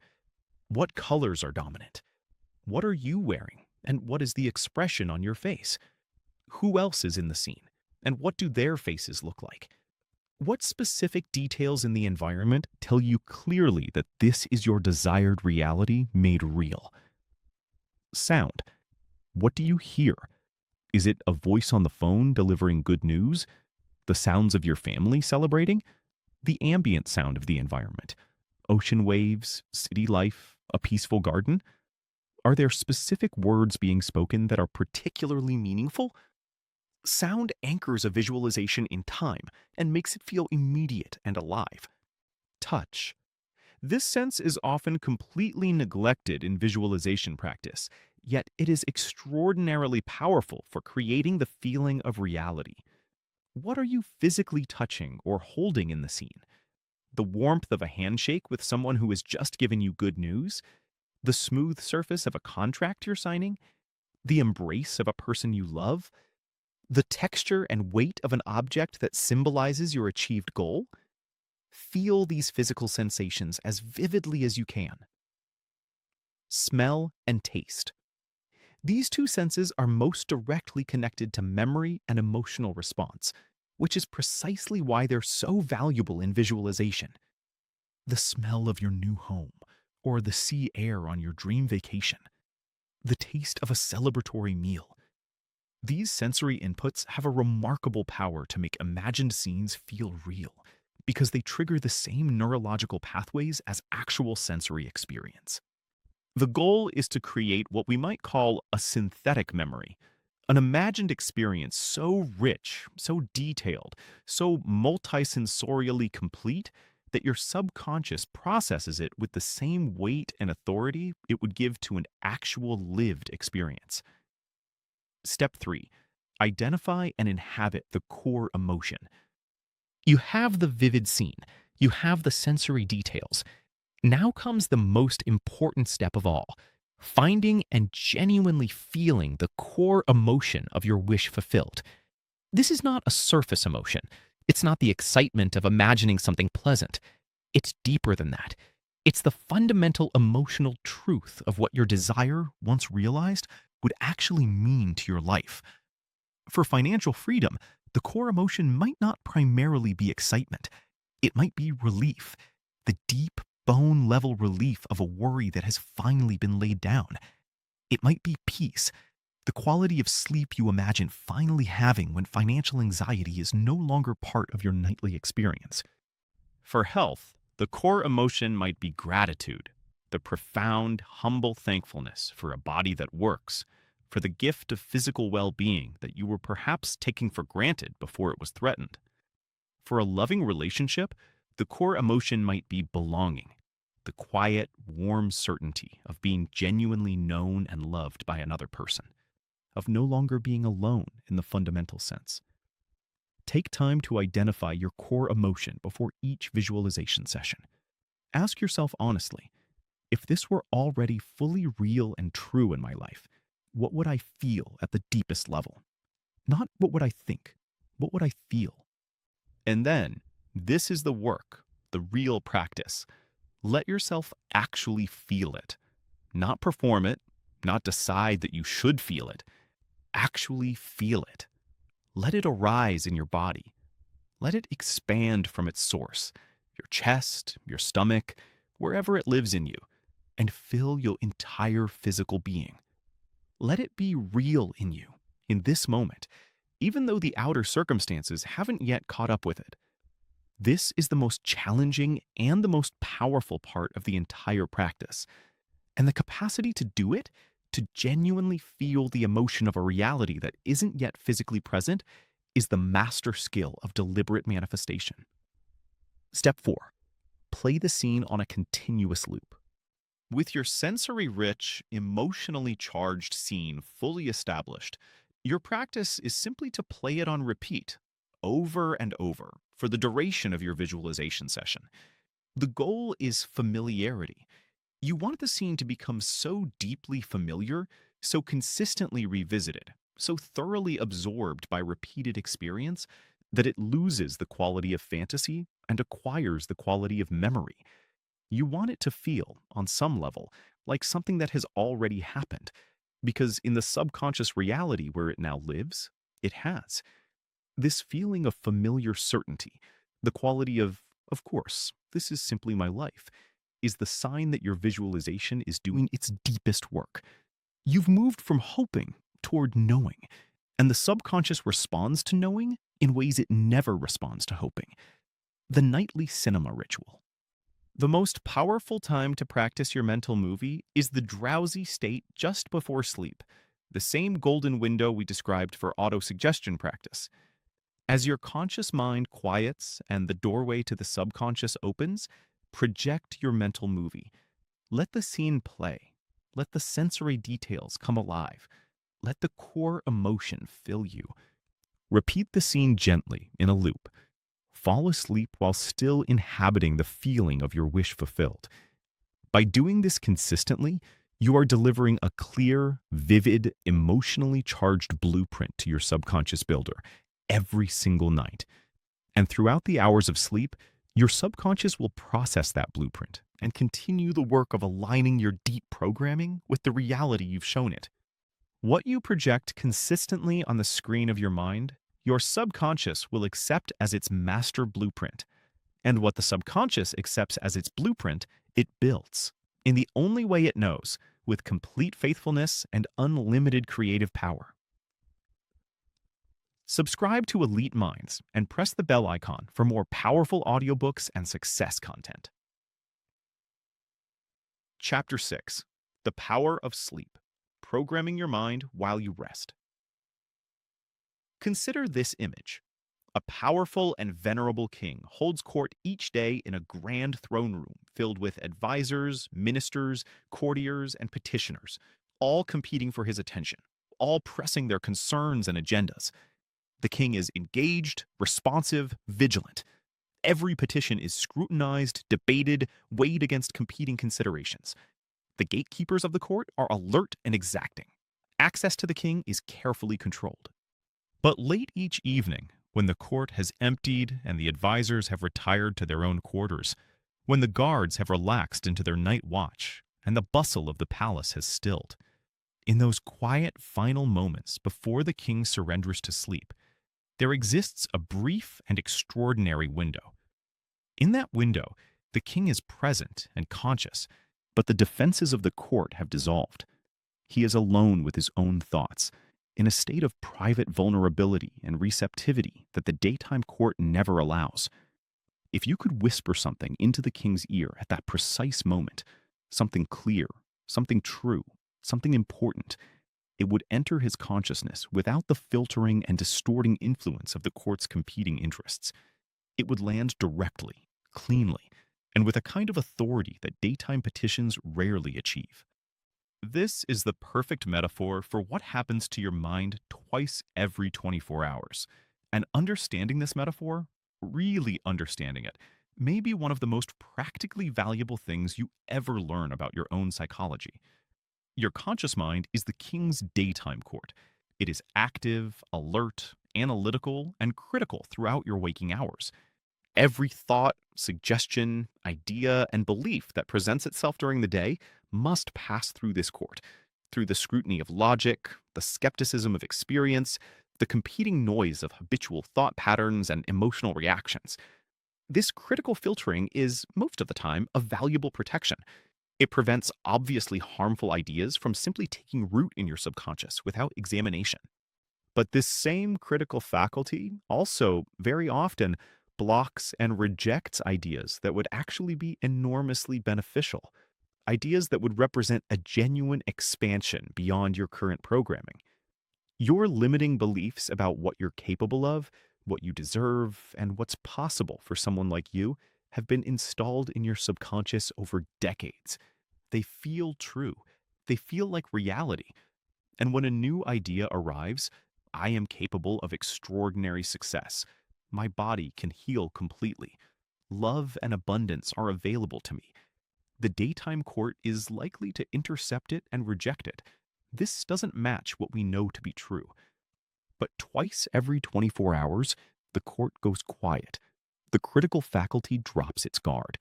The doorway between the conscious mind and the subconscious opens wide. The first moment is the period of hypnagogic consciousness, the drowsy, dreamlike state that you move through each night on your way from wakefulness to deep sleep. This is the period in which you're no longer fully conscious, but not yet fully asleep, when thoughts become fluid and dreamlike, when the analytical mind has largely surrendered its authority, when images and feelings move through the mind with a freedom and a directness that waking consciousness rarely permits. In scientific terms, this is the period when your brain transitions from the high-frequency, alert beta wave state of focused waking consciousness through the relaxed alpha state and into the slower, deeply receptive theta state. During theta, the subconscious is directly accessible in a way it simply isn't during normal waking hours.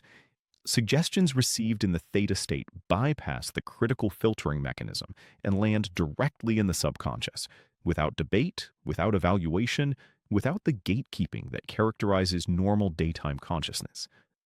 The second moment is the hypnopompic state, the period immediately upon waking in the morning, before full waking consciousness has been fully reactivated. This is the brief, luminous period when you're no longer in sleep, but not yet fully in the world, when the subconscious is still surfacing, still present, still accessible in ways that ordinary waking consciousness doesn't permit. These two windows, into sleep and out of sleep, are what Dr. Murphy called the golden portals of the mind, and he was emphatic. The thoughts, feelings, and images that occupy your awareness during these windows will have a disproportionately powerful effect on your subconscious programming. What you sow in these moments, you will reap in your experience. Now, think about what most people actually do with these windows. At night, in the minutes before sleep, most people engage in one of two activities. Either they're staring at a glowing screen, a phone or a tablet, absorbing social media comparisons, anxious news, the blue light that signals to their nervous system that it's still daytime, until they finally put the device down and try to sleep. Or they lie in the dark, replaying the worries and anxieties of the day, mentally rehearsing tomorrow's challenges, ruminating on unsatisfying conversations, running through the mental tape of everything that went wrong. In either case, the content being planted in the subconscious during those precious golden moments is fear, comparison, inadequacy, worry, and scarcity. And the subconscious, in the most receptive state it enters all day, faithfully receives that content and puts it to work. Then they wake up, and the first thing they reach for is their phone, flooding their newly awakened, highly suggestible mind with the notifications, news, and social comparisons that were waiting overnight. Instead of using the morning's hypnopompic window to consciously set the tone for the day's inner experience, they immediately surrender that window to the world's agenda. This is not a small thing. This is, in many ways, the central leverage point of daily mental life, and most people are using it entirely unconsciously, in the direction of their fears and limitations, rather than their desires and potential. Deliberately taking control of these two daily windows is one of the most impactful changes you can make in your entire practice of subconscious reprogramming. The nighttime programming practice. The technique Dr. Murphy recommended for the nighttime window is called the lullaby technique, and its elegance lies in its gentleness. This is not a practice of intense concentration or effortful repetition. It's the opposite. The key is passivity, receptivity, and a gentle, drowsy quality of attention, like the experience of hearing soft music as you drift off, letting it flow through you without grasping or analyzing. Here's how to apply it. Begin by choosing a single short phrase, your subconscious lullaby. This should be the distilled essence of your most important current desire, expressed in the present tense and with the emotional signature of fulfillment already present. Dr. Murphy sometimes recommended using a single powerful word rather than a phrase. If your desire is prosperity, the lullaby might literally just be the word wealth, spoken softly and repeatedly, but felt deeply, with your full awareness of everything that word means to you: freedom, security, generosity, the ability to give your family what they need, the capacity to pursue your genuine work without financial anxiety, the feeling of ease in relation to money. If a phrase works better for you, choose something brief and emotionally potent. Thank you for my complete health. I live in joy and abundance. All is well and good in my life. The phrasing matters less than the feeling, but the phrasing should consistently evoke the feeling reliably. Once you're lying in bed, body relaxed, in that drowsy state between wakefulness and sleep, begin to repeat your lullaby, gently, softly, passively, not trying to believe it with force, not struggling to feel something you don't feel. Just letting the phrase flow through your consciousness over and over, like Water over smooth stone, letting the feeling it evokes become gradually fuller and more present. The goal, the only goal, is for this phrase and its associated feeling to be the last conscious experience you have before sleep, to be the final impression handed to the subconscious before the night's work begins. When you do this consistently, you are essentially assigning your subconscious a specific task for every night of sleep.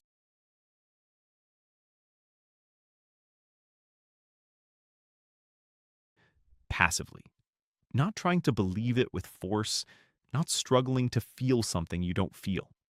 Just letting the phrase flow through your consciousness over and over, like water. Water over smooth stone, letting the feeling it evokes become gradually fuller and more present. The goal, the only goal, is for this phrase and its associated feeling to be the last conscious experience you have before sleep, to be the final impression handed to the subconscious before the night's work begins. When you do this consistently, you are essentially assigning your subconscious a specific task for every night of sleep. You're saying to the master builder, here is tonight's blueprint. Work on this while I rest. And your subconscious, the faithful servant it is, will spend the night's hours of deep processing working on exactly that blueprint, resolving internal conflicts, creating neural associations, preparing the ground for the manifestation of the desired reality. The morning practice. The morning window requires a different but complementary approach. The practice begins with a single act of radical commitment.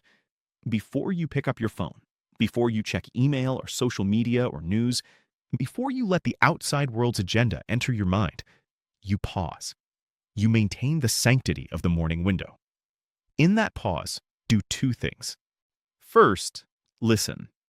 In the silence of the first few moments of waking, before the analytical mind has fully resumed its daytime operations, pay attention to what surfaces spontaneously. What thoughts, impressions, feelings, or ideas arise in that liminal space? Very often, the subconscious will offer you the morning as a report on its nighttime work, bringing forward solutions to problems you were wrestling with the day before, creative ideas that emerged from the deeper processing of sleep, intuitive impressions about people or situations. This morning intelligence is a gift. It deserves to be received, not immediately drowned out by the noise of the world. Keep a journal or a notes app within reach and immediately capture whatever arises. Don't filter it or judge it. Just receive it and record it. Second, affirm. Before the world's agenda has a chance to set the emotional tone for your day, you set it yourself. Return to your lullaby phrase, your master affirmation. Speak it or think it with genuine feeling, from the state of gentle awareness that the morning window provides. You are setting the emotional compass for the next 16 hours, calibrating the filter through which your subconscious will process the day's experiences. calibrating your perception to notice the circumstances and opportunities that align with your programmed intentions. This deliberate morning affirmation is an act of sovereignty. It's the captain walking onto the bridge at the start of the day and deliberately setting the navigation coordinates before anything else happens, rather than arriving on the bridge to find the ship already moving in some default direction determined by the world's inertia. The combination of nightly lullaby practice and morning affirmation ritual creates a continuous loop of subconscious programming. You close the day in your desired emotional state, and you open the next day in it. Over time, this loop deepens the programming dramatically, building momentum that compounds just as financial investment compounds, slowly at first, and then, when the tipping point is reached, with breathtaking speed. Your mind does not go to sleep when you do. The subconscious never stops working. Understanding this and intentionally directing the work your subconscious performs during sleep, rather than leaving it to default programming, is one of the most powerful acts of self-mastery available to any human being. Subscribe to Elite Minds and press the bell icon for more powerful audiobooks and success content. Chapter 7: The Secret of Gratitude, the Thank You That Manifests. Of all the practices in this entire body of work, there is one that carries a unique and almost alchemical power, one that operates on every level simultaneously: neurological, psychological, and what we might call spiritual. One that, when practiced in its deepest and most courageous form, becomes perhaps the single most effective manifestation practice available to human beings. That practice is gratitude, but not gratitude as most people understand and practice it. In ordinary usage, gratitude is a reaction. Something good happens, someone does something kind, you receive a gift, circumstances turn in your favor, and you feel grateful. The gratitude follows the event. It's the natural emotional response to a positive outcome. This is fine. This is pleasant. This has genuine neurological benefits that we'll discuss in a moment. But this reactive form of gratitude, while valuable, is not what Dr. Murphy was pointing toward when he described gratitude as the catalyst of manifestation. What he was pointing toward is something far more powerful and far more demanding: proactive gratitude. The disciplined practice of feeling genuine thankfulness for a desired outcome before it has manifested in physical reality. To understand why this is so extraordinarily powerful, we need to connect it back to everything we've established about the subconscious mind. We know that the subconscious responds primarily to feeling, and that the feeling it receives functions as its instruction about what is real. We know that what the subconscious accepts as real, it works to manifest. Now, ask yourself, when in normal experience does a person feel deep and genuine gratitude? Gratitude arises after receiving.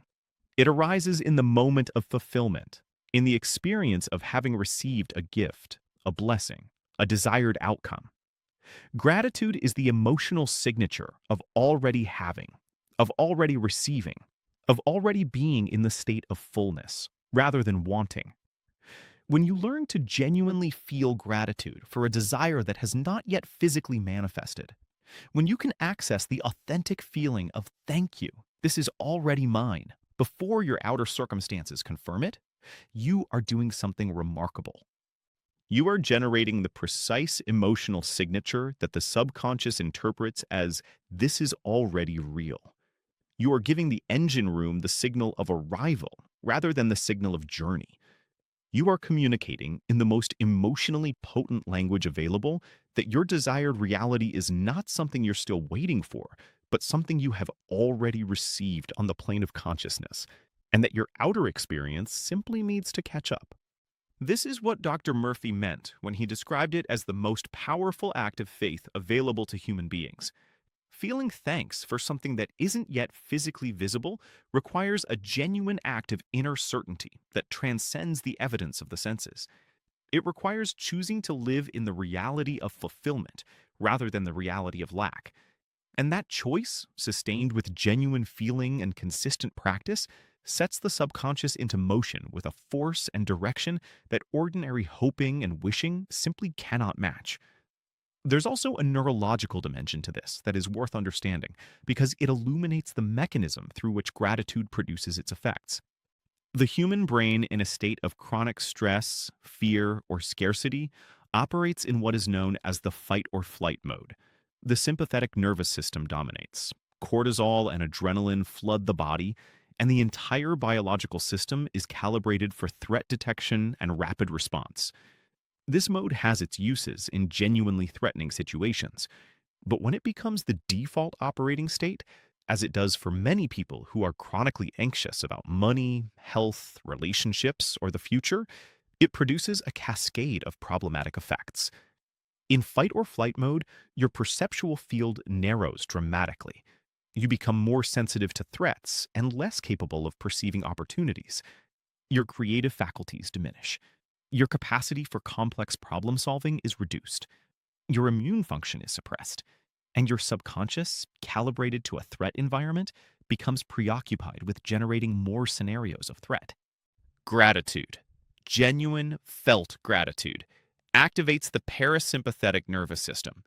It shifts the body out of threat mode and into what is sometimes called rest and digest, a state of openness, expansion, and receptivity. In this state, the neurochemical environment shifts dramatically. The brain releases dopamine and serotonin. Cortisol levels drop. The immune system strengthens. Creative thinking expands. The perceptual field widens, becoming capable of noticing opportunities, connections, and possibilities that the contracted threat state simply cannot access.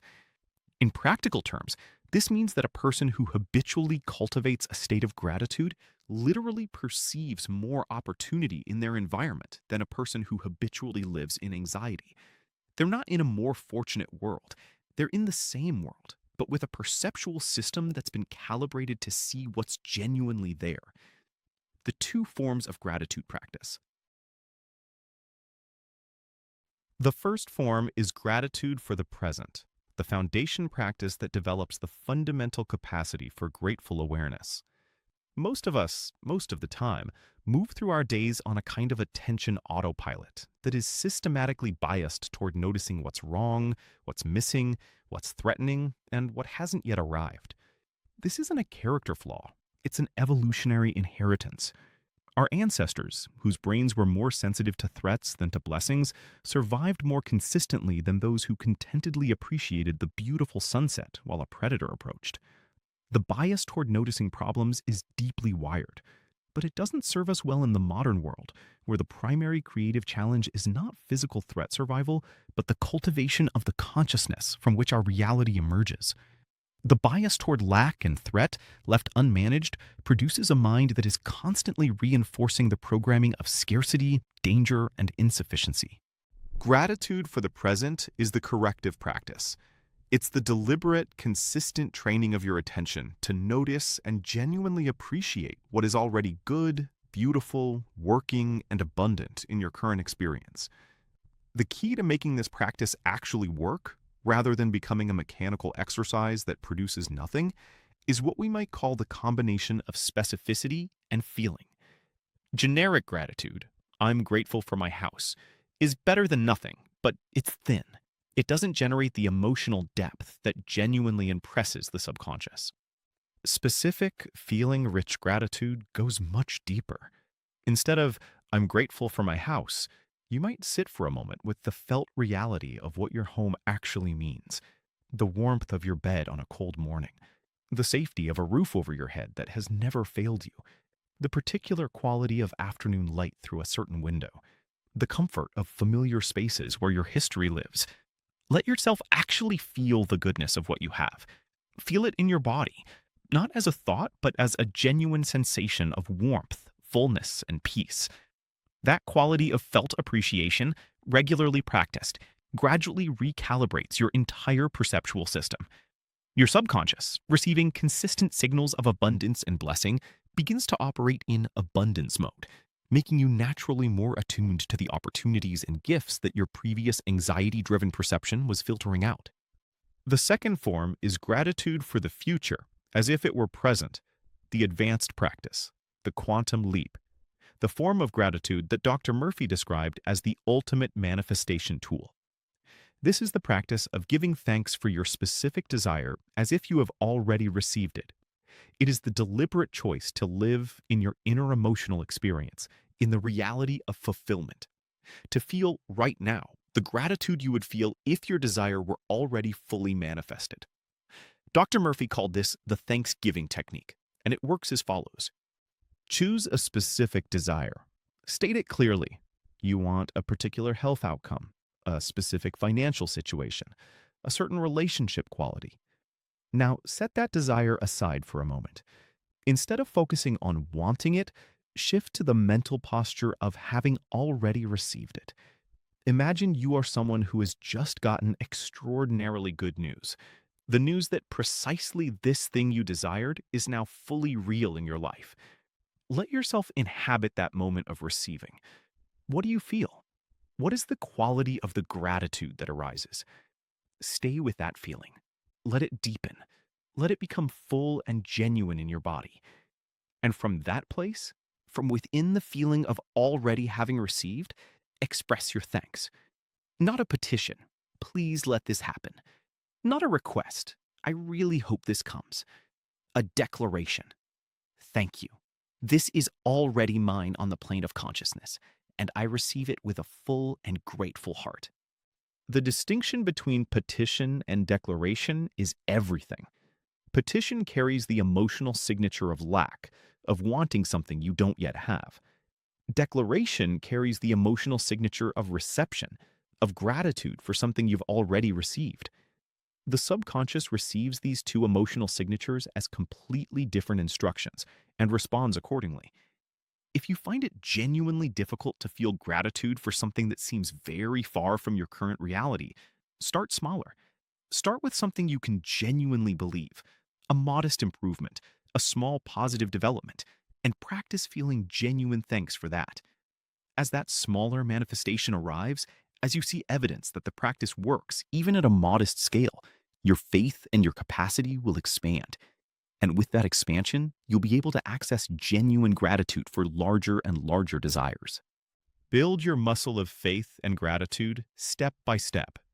Every small demonstration reinforces the truth of the law, and every reinforcement makes the next level of practice more accessible. Gratitude, practiced in both its forms, present and proactive, is the bridge between the inner world of imagination and belief and the outer world of physical manifestation. It is the emotional signature that tells your subconscious this is already real, with more power and clarity than any other feeling state.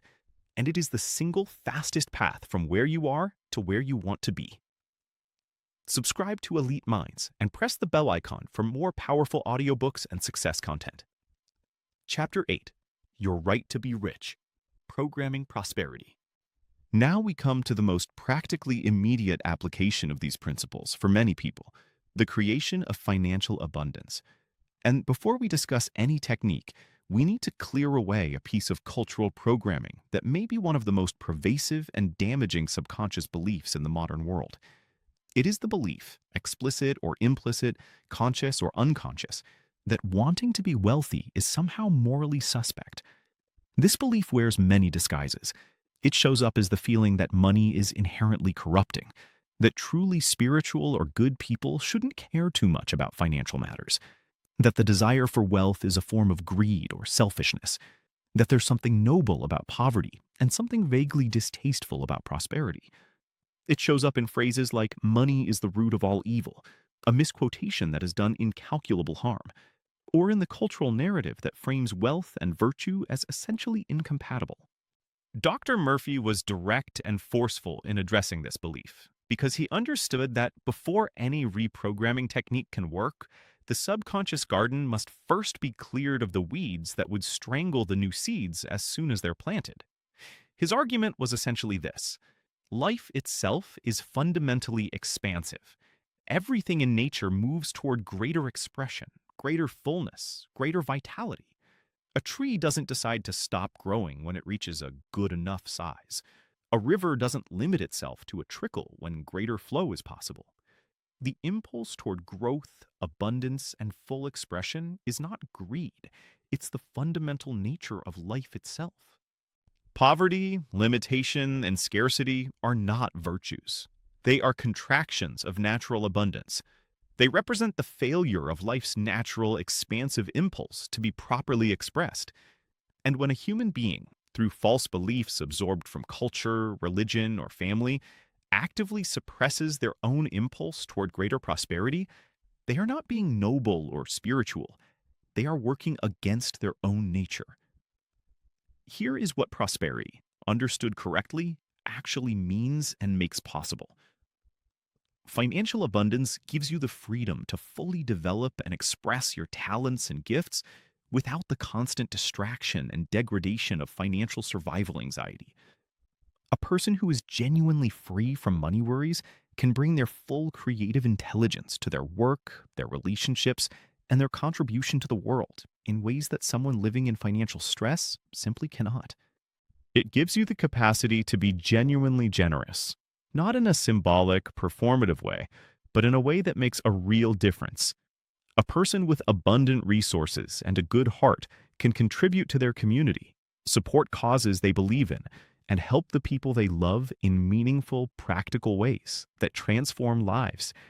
And it removes the profound indignity and limitation of scarcity, the way that financial stress colonizes your attention, crowds out your creativity, narrows your options, and puts you in a position of dependency and vulnerability that is antithetical to the full expression of human dignity and potential. The desire for wealth, when it arises from a place of genuine purpose, from the recognition that your expanded resources will allow you to live more fully, contribute more generously, and be more authentically yourself, is not selfishness. It is one of the most wholesome and constructive aspirations a person can hold. Once this foundational permission is genuinely internalized, once you have cleared the subconscious of the guilt and ambivalence that makes genuine prosperity programming impossible, you can begin the actual work of wealth consciousness cultivation. Understanding poverty consciousness versus wealth consciousness. The reason that many hardworking, intelligent, disciplined people struggle financially for their entire lives is not external. The opportunities available to them may be real and sufficient. Their education and skills may be genuinely valuable. Their effort may be genuine and sustained. The reason is internal. It is the presence of what we might call a poverty consciousness, a deep, habitual, emotionally charged belief system that orients the subconscious toward lack rather than abundance. Poverty consciousness manifests in predictable ways. It shows up in the habitual phrases and inner commentary that surround money. I can never afford anything good. Rich people are lucky, and I'm not. Every time I get ahead, something happens to knock me back. Making real money requires connections or luck that I don't have. The economy is rigged against people like me. Each of these is a seed. Each, consistently thought and felt, is being grown in the subconscious garden. Each is instructing the engine room with clarity and conviction. Keep this person in financial limitation. Calibrate their perception to filter out opportunities. Generate behaviors and decisions that reproduce scarcity. Maintain the state of lack that these beliefs describe as normal. It also shows up in a deep psychological discomfort with the idea of one's own prosperity, a tendency to deflect good fortune, to undercharge, to give more than one receives, to sabotage financial advancement just as it becomes significant, to make poor financial decisions at crucial moments, almost as if designed to fail. The antidote is not just a different set of financial strategies or behaviors, though those matter too. The antidote is a fundamentally different consciousness, a genuine subconscious level shift from the experience of lack as normal to the experience of abundance as natural.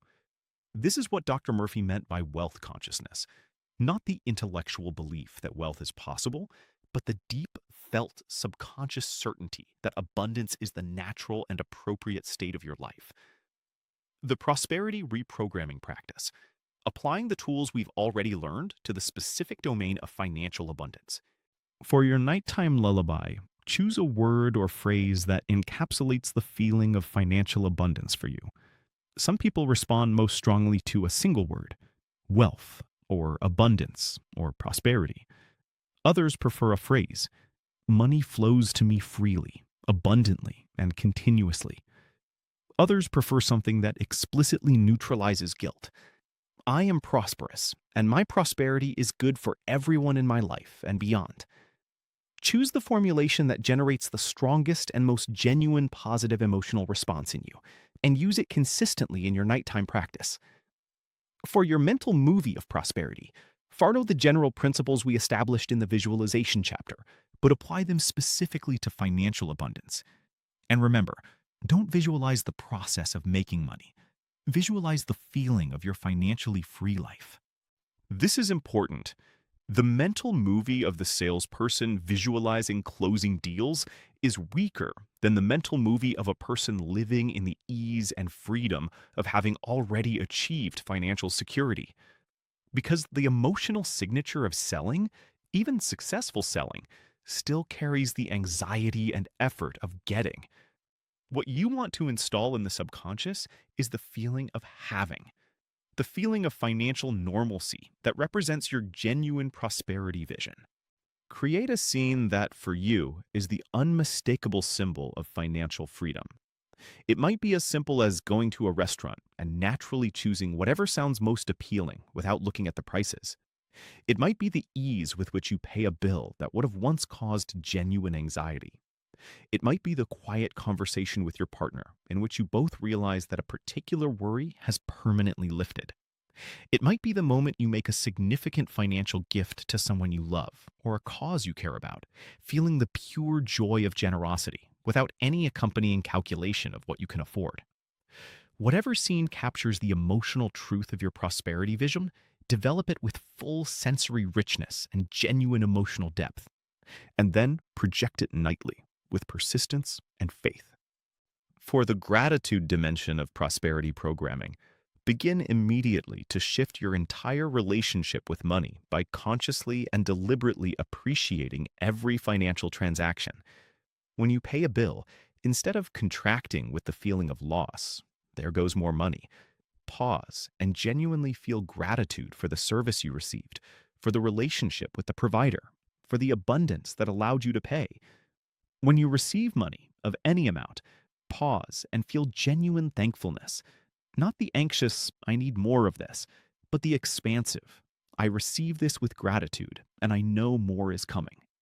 This practice alone, changing the emotional signature of your relationship with financial transactions from contraction and anxiety to gratitude and expansion, has been reported by practitioners of these principles to produce significant and sometimes dramatic shifts in financial circumstances, seemingly far out of proportion to the simplicity of the practice.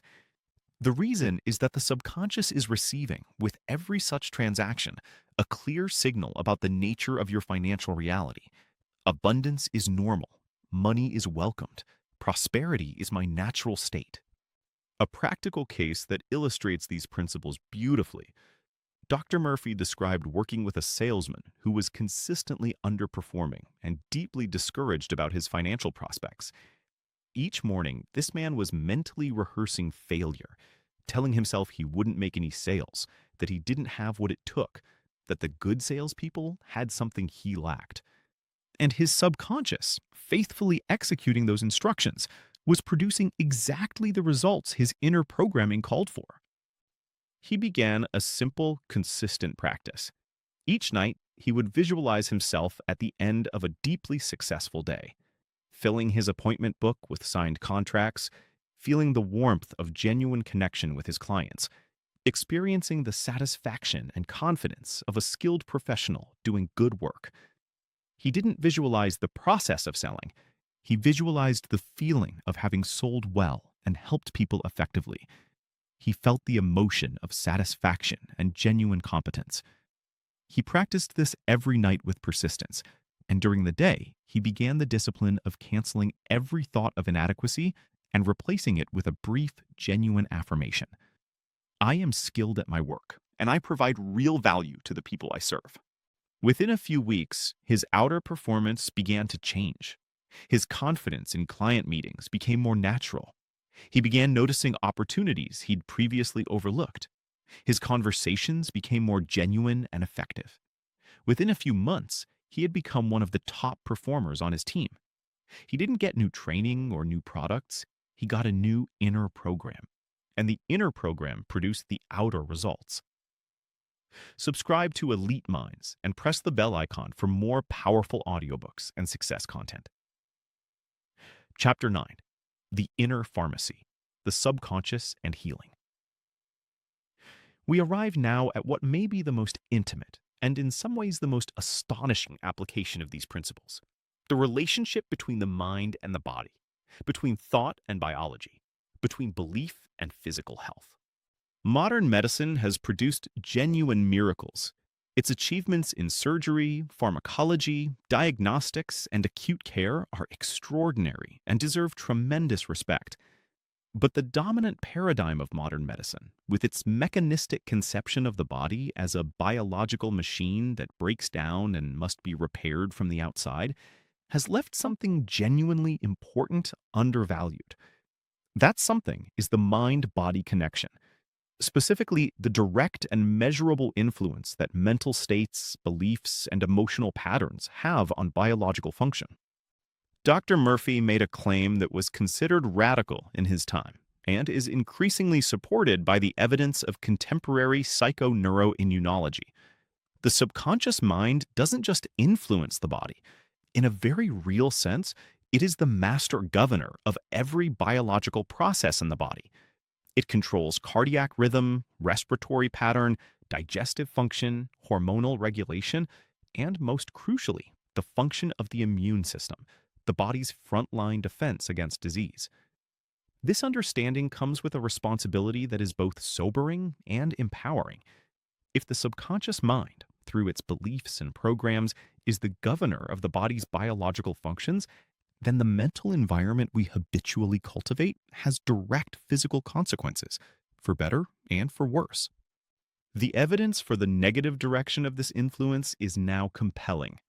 Chronic psychological stress, the persistent activation of the threat response system by habitual fear, anxiety, anger, shame, or hopelessness, produces consistent, measurable deterioration in immune function.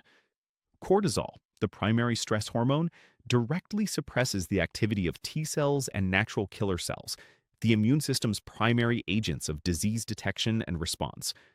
A person living in chronic emotional stress is, at the biological level, systematically undermining their own immune defenses. And research in the field of psychoneuroimmunology has gone further, demonstrating that specific emotional states and relationship patterns have highly specific effects on immune function. Loneliness and social isolation are associated with increased inflammatory markers and reduced immune response. Unresolved grief produces measurable immune suppression. Chronic resentment and anger are correlated with elevated cortisol and increased vulnerability to a range of diseases. The body, it turns out, is a remarkably precise register of the mind's habitual states. The positive direction is equally well documented. The placebo effect, which we discussed earlier, demonstrates unambiguously that belief in healing activates genuine biological healing processes. Compassionate, trusting therapeutic relationships have been shown to produce measurable improvements in patient outcomes, independently of treatment effectiveness. States of joy, love, and profound gratitude produce neurochemical environments that actively strengthen immune function and accelerate healing processes. People in loving, stable relationships consistently demonstrate better health outcomes than their isolated counterparts across virtually every measure studied. The body believes what the mind tells it. This is not poetry, it's physiology.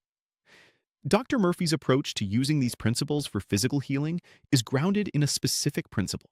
Stop giving energy to the disease and start communicating the blueprint of perfect health. This distinction is crucial and easily misunderstood. He is not saying that disease is purely imaginary or that people who are sick simply have bad mental attitudes. The pain is real. The pathology is real. Physical causes exist, and physical treatments have value. What he is saying is that the habitual mental focus on disease, the constant attention to symptoms, the daily emotional engagement with illness as the defining reality of one's experience, the deep and settled belief that I am sick as a primary identity, actively communicates a blueprint of sickness to the subconscious, which then maintains the biological conditions that produce the symptoms. And that by deliberately and consistently shifting the mental focus from disease to the blueprint of health, by communicating vivid, emotionally charged images and convictions of wholeness to the subconscious, you activate the subconscious's own extraordinary healing resources and create the optimal internal conditions for recovery. The subconscious mind built your body from a single fertilized cell. It knows every tissue, every organ, every biochemical process. It contains the perfect blueprint of health that was your starting point. By consistently reinforcing that blueprint, by insisting, in the language of vivid imagery and genuine positive feeling, on the reality of your health, you are reminding your master builder of the original design and inviting it to restore that design to its fullest expression. The healing affirmation practice.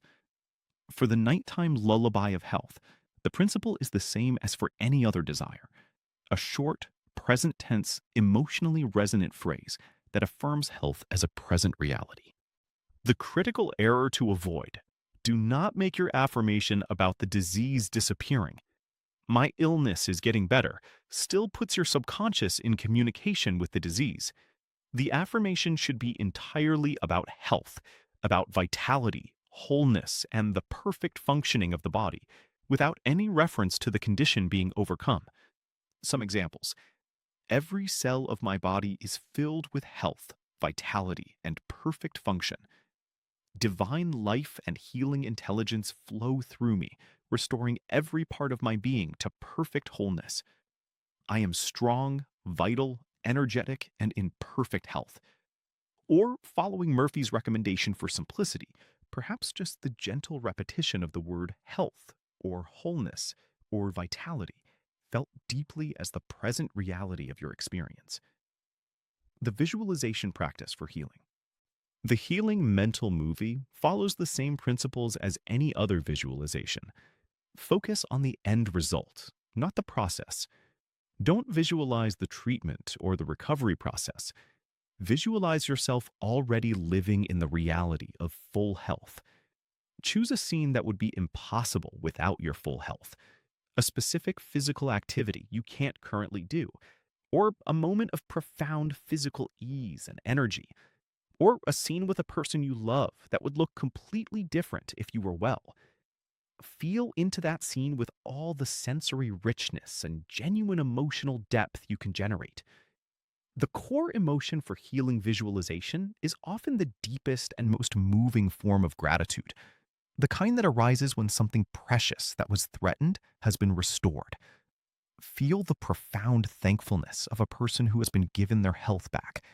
Feel it in your body as a physical sensation of warmth, relief, and wholeness. That feeling, that visceral cellular gratitude for a body that works, is one of the most powerful healing signals the subconscious can receive. Dr. Murphy described a patient who had been living with a persistent and debilitating skin condition that conventional medicine had been unable to resolve.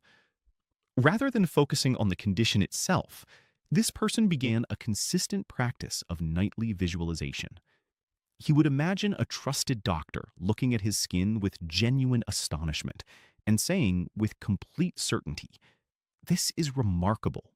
You are completely healed." He would feel the emotion of that moment, the relief, the disbelief, the overwhelming gratitude. And he would repeat this scene nightly, in the drowsy state, with genuine feeling. In the daytime, every time his attention went to the affected skin, every temptation to scratch, every moment of focusing on the appearance or sensation of the condition, he would immediately cancel that thought and replace it with a quiet, firm inner statement. My skin is perfect, clean, and completely healthy. After 3 months of consistent, patient practice, the condition resolved completely. His doctor was, as visualized, genuinely astonished. The practice didn't fight the condition. It simply stopped feeding it with attention and negative emotion, while consistently offering the subconscious a clear and emotionally genuine counter blueprint. And the subconscious, the faithful master builder that it is, built accordingly. An important clarification. These principles are not intended as a replacement for professional medical care.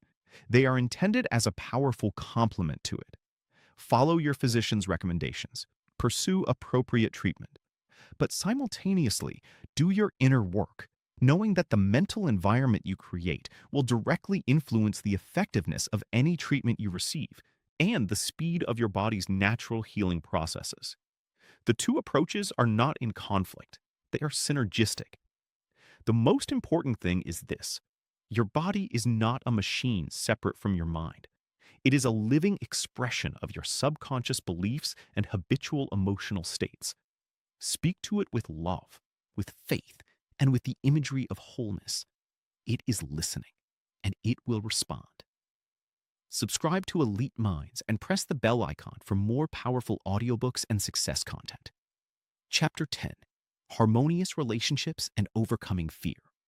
We arrive at the final chapter of our exploration, and in many ways the most personally challenging territory: the domain of human relationships and the fears that prevent us from living fully in connection with others and with our own deepest potential. The fundamental law we must understand before anything else is stated by Dr. Murphy with simple and profound clarity. Your outer world is the mirror of your inner world. This statement sounds simple. Its implications are revolutionary. What it means, concretely, is that the quality of your relationships, the way people treat you, the kinds of people who are drawn into your life, the patterns that repeat themselves in your most important connections, are not random. They are not primarily determined by external circumstances, by the behavior of others, or by bad luck. They are, at a deep level, a reflection of the beliefs and emotional patterns that live in your subconscious. Consider what this actually means. If your deepest subconscious belief about yourself, the belief that has been running in the engine room since childhood, is that you are fundamentally unlovable or inadequate, or destined to be abandoned, that belief doesn't just affect your inner experience. It radiates outward. It shapes your behavior in ways you may not consciously notice. The way you hold yourself back in relationships to avoid the pain of rejection. The way you unconsciously push away people who offer genuine closeness. The subtle cues you project that communicate your inner truth to others. And it shapes your perception. It causes you to notice and remember every instance of rejection or disappointment while filtering out or discounting the many expressions of genuine care and love that are actually present. The result is a self-fulfilling prophecy, not because the world is cruel, but because the subconscious is faithfully producing an outer reality that matches its inner programming. This is simultaneously one of the most difficult truths to accept and one of the most empowering. Difficult because it confronts the deeply human tendency to locate the source of our relational pain entirely outside ourselves, in the behavior of the difficult person, in the circumstances that have worked against us, in the general unfairness of life. Empowering because if the inner world is the cause and the outer world is the effect, then changing the inner world changes the outer world. And the inner world is the one place where you have genuine, absolute authority. The most common and most costly mistake in dealing with relationships: we try to change the other person. We criticize, argue, manipulate, plead, demand, lecture, withdraw, and retaliate, all in service of getting the other person to change their behavior so that our outer experience improves. And occasionally, this produces temporary results, but it virtually never produces lasting transformation because we're treating the symptom while leaving the cause, the inner programming, completely untouched. And here's the metaphor that makes this completely clear. You cannot change a reflection by reaching into the mirror. You change the reflection by changing what stands in front of it. If you change your inner program, your beliefs about yourself, your expectations of others, the emotional quality you're projecting into your relationships, the mirror of your outer experience will change to reflect the new reality. Not because you've manipulated anyone, not because you've won an argument, but because you've changed the signal your subconscious is broadcasting, and the world naturally responds to changed signals. Practical techniques for healing and improving relationships. The first technique is one of the most beautiful and psychologically sophisticated practices in the entire tradition. We might call it the affirmation for the other. When you have a conflict with someone, a colleague who seems hostile, a family member who is difficult, a partner who is distant or unkind, your natural impulse is to focus your mental energy on their flaws, their failings, the specific behaviors that are causing you pain. And every time you do this, you're watering the soil of conflict. You're feeding the very dynamic you want to transform. The affirmation for the other reverses this completely. Instead of mentally rehearsing the other person's faults, you deliberately and consciously affirm their highest potential. You actively imagine them expressing the qualities you most want to see: kindness, fairness, wisdom, understanding, goodwill, goodwill. You hold the person clearly in your mind, and you speak to them inwardly, not with the voice of confrontation, but with genuine goodwill. I send you peace, harmony, and understanding. I recognize the best within you, and I know you are capable of expressing it fully. I hold only love and goodwill toward you, and I trust that this love will find expression between us. You do this not with gritted teeth and forced sincerity, but with as much genuine warmth as you can genuinely access. Because the goal is not performance, the goal is a real shift in your own inner state. And as your inner state genuinely shifts from resentment and hostility to goodwill and compassion, several things happen simultaneously. Your body language, tone of voice, and subtle behavioral cues, which the other person perceives far more accurately than you may realize, begin to reflect your changed inner state. The hostile energy that you are unconsciously projecting into the interaction begins to dissolve, and the other person, no longer receiving and responding to hostility, often begins to soften and respond differently. This is not magic, it's psychology. Human beings are extraordinarily sensitive to the genuine emotional states of the people around them, far below the threshold of conscious awareness. We respond to what we sense beneath words and actions, and what we sense changes when what's there changes. The second technique is the mental rehearsal of reconciliation. When you face a difficult conversation or want to heal a damaged relationship, use your mental cinema, not to rehearse the disaster scenario your anxiety is generating, but to rehearse the scene of harmony, understanding, and connection that you actually want to create. Close your eyes. Enter the relaxed, receptive state. Imagine the conversation or interaction in its ideal form.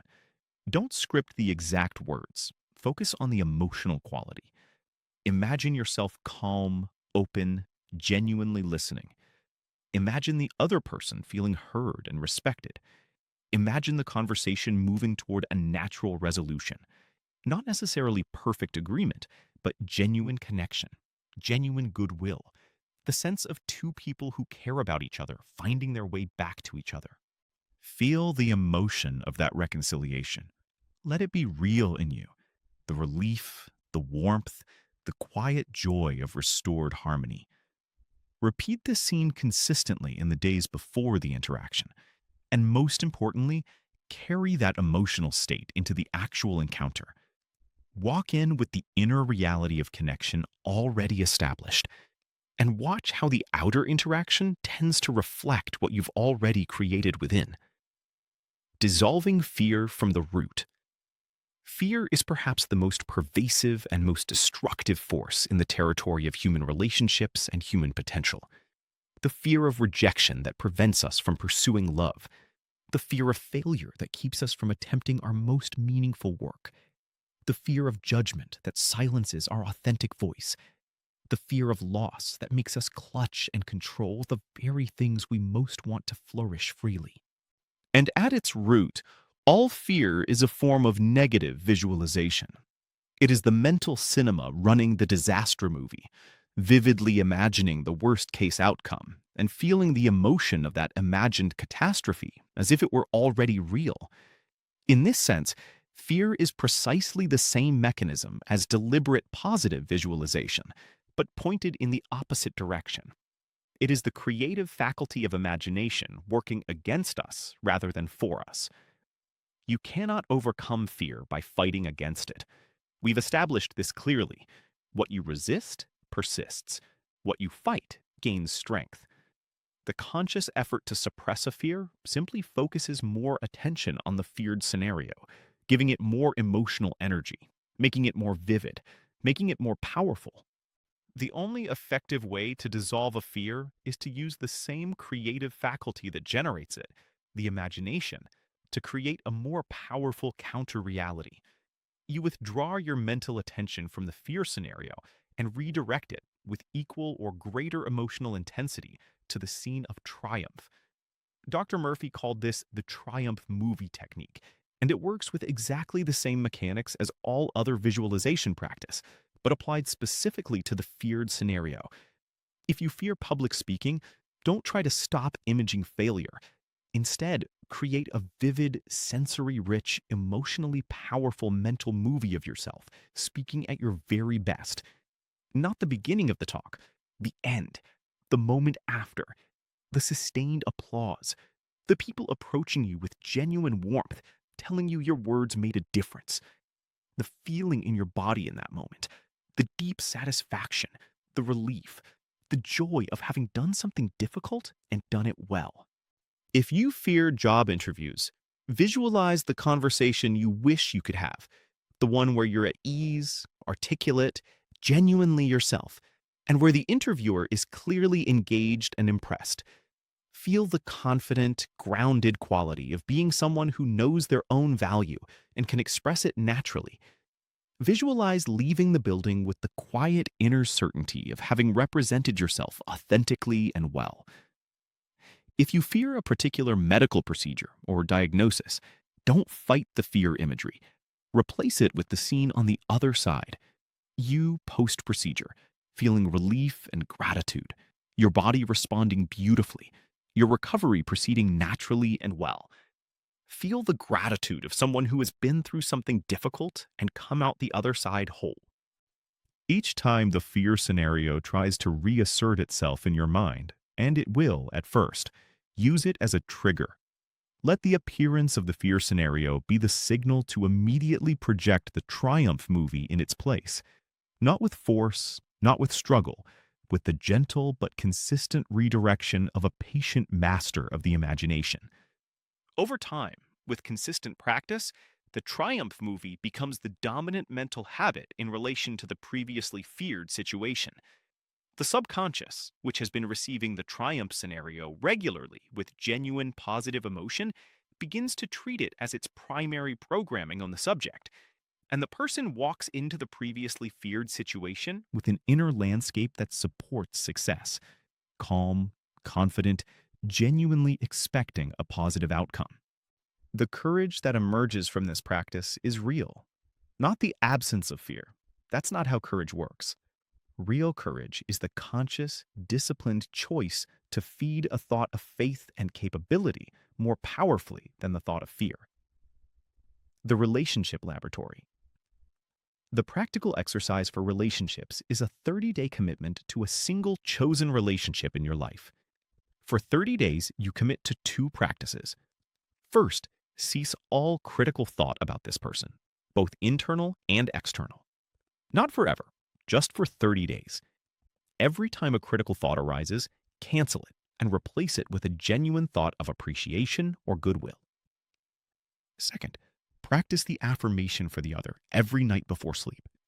5 minutes of genuine, feeling-charged mental communication of peace, goodwill, and recognition of the best in this person.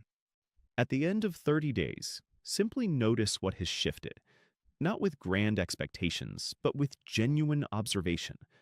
How has your own inner experience of this relationship changed? How has the quality of the actual interactions changed? What has the mirror shown you? Many people who practice this report being genuinely surprised by how dramatically the quality of a difficult relationship can transform through consistent inner work without any direct confrontation or external intervention. The mirror, given a new image, reflects a new image. The triumph movie exercise. Choose one fear that you recognize is limiting your life in a meaningful way, not the largest fear you have. Start with something of medium weight that you can work with consistently without being overwhelmed. Write the script for your triumph movie. In your journal, describe the scene with full sensory detail: what you see, hear, feel, smell. Describe the final emotion, the core feeling of having moved through this fear and come out triumphant on the other side. Commit to projecting this triumph movie a minimum of 3 times daily: in the morning upon waking, once during the day, and in the drowsy state before sleep. Project it with as much genuine emotional investment as you can bring. As the fear thought arises during the day, use it as a consistent trigger for the triumph movie. Not with battle, with the gentle, practiced redirection of your attention toward the stronger story. Your fears do not define you. Your relationships do not have to repeat their current patterns forever. Your history does not have to determine your future, because none of these outer realities are fixed and independent. They are reflections, reflections of an inner reality that you, as the conscious captain, have the authority and the tools to change. Subscribe to Elite Minds and press the bell icon for more powerful audiobooks and success content. Conclusion. The giant awaits your command. We have traveled through the entire operating manual of the most powerful technology you will ever have access to: your own mind. We have learned that the mind is a dual system, the conscious captain and the subconscious crew, and that the relationship between them is governed by the supreme law of belief, which says that whatever your conscious mind accepts with feeling and conviction, your subconscious will manifest as your reality. We have learned that the subconscious speaks not the language of logic and willpower, but the language of imagery, emotion, and story, and that the faculty of imagination, used with discipline, is the master key to communicating effectively with the engine room of your life. We have learned the art and science of autosuggestion, how to create genuine, emotionally charged, present tense affirmations that penetrate the subconscious and begin the slow, steady, inevitable process of rewiring your deep programming. We have learned the technique of visualization, the mental movie, the final scene, the feeling of the wish fulfilled, and understood why this practice is not escapism, but the most direct architectural tool available for designing the reality your subconscious builds. We have learned the extraordinary power of the golden portals, the drowsy states before sleep and upon waking, and how to use them as the most efficient programming windows in your daily life. We have discovered that gratitude, in its proactive form, is not merely a pleasant emotional practice, but the highest and most powerful manifestation technique available: the emotional signature of arrival, which tells the subconscious, this is already real, with more authority than any other feeling state. And we have explored the specific applications of these principles to the 3 areas of life most people most want to transform: wealth, health, and relationships, and to the fear that so often prevents us from pursuing our deepest desires in all 3. What do all of these teachings ultimately point toward? They point toward a single, radical reconception of who you are and what your life is. They point toward the understanding that you are not a passive recipient of a fixed reality, not a leaf on the wind of circumstances, not a victim of your past programming, not limited by the harvest of seeds you didn't choose to plant. You are the gardener. You always have been. You have always been planting seeds in the fertile soil of your subconscious. The difference going forward is that you now know it. You now understand the mechanism.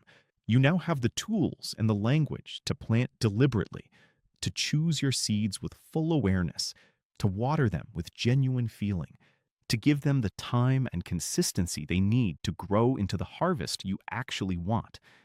The giant within you, this extraordinary, faithful, infinitely capable subconscious mind has always been listening. It has always been executing the instructions it was given with perfect reliability and total dedication. It never questioned whether you deserved the programs it was running. It never wondered whether the beliefs it was manifesting were truly in your best interest. It simply built what it was given. Now you know how to give it something better. Now you know the language it speaks. Now you know how to close the gap between the life you've been living and the life your deepest self knows is possible for you. The subconscious giant within you is not a distant power you must learn to awaken. It is already awake. It has always been awake.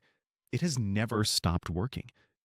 The only question that has ever mattered is what you are going to command it to build.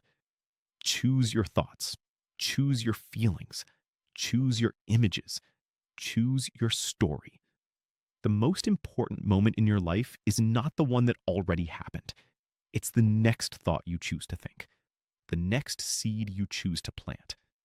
Plant something extraordinary. Subscribe to Elite Minds and press the bell icon for more powerful audiobooks and success content. If you enjoyed this video, don't forget to subscribe to our channel for more powerful book summaries and ideas.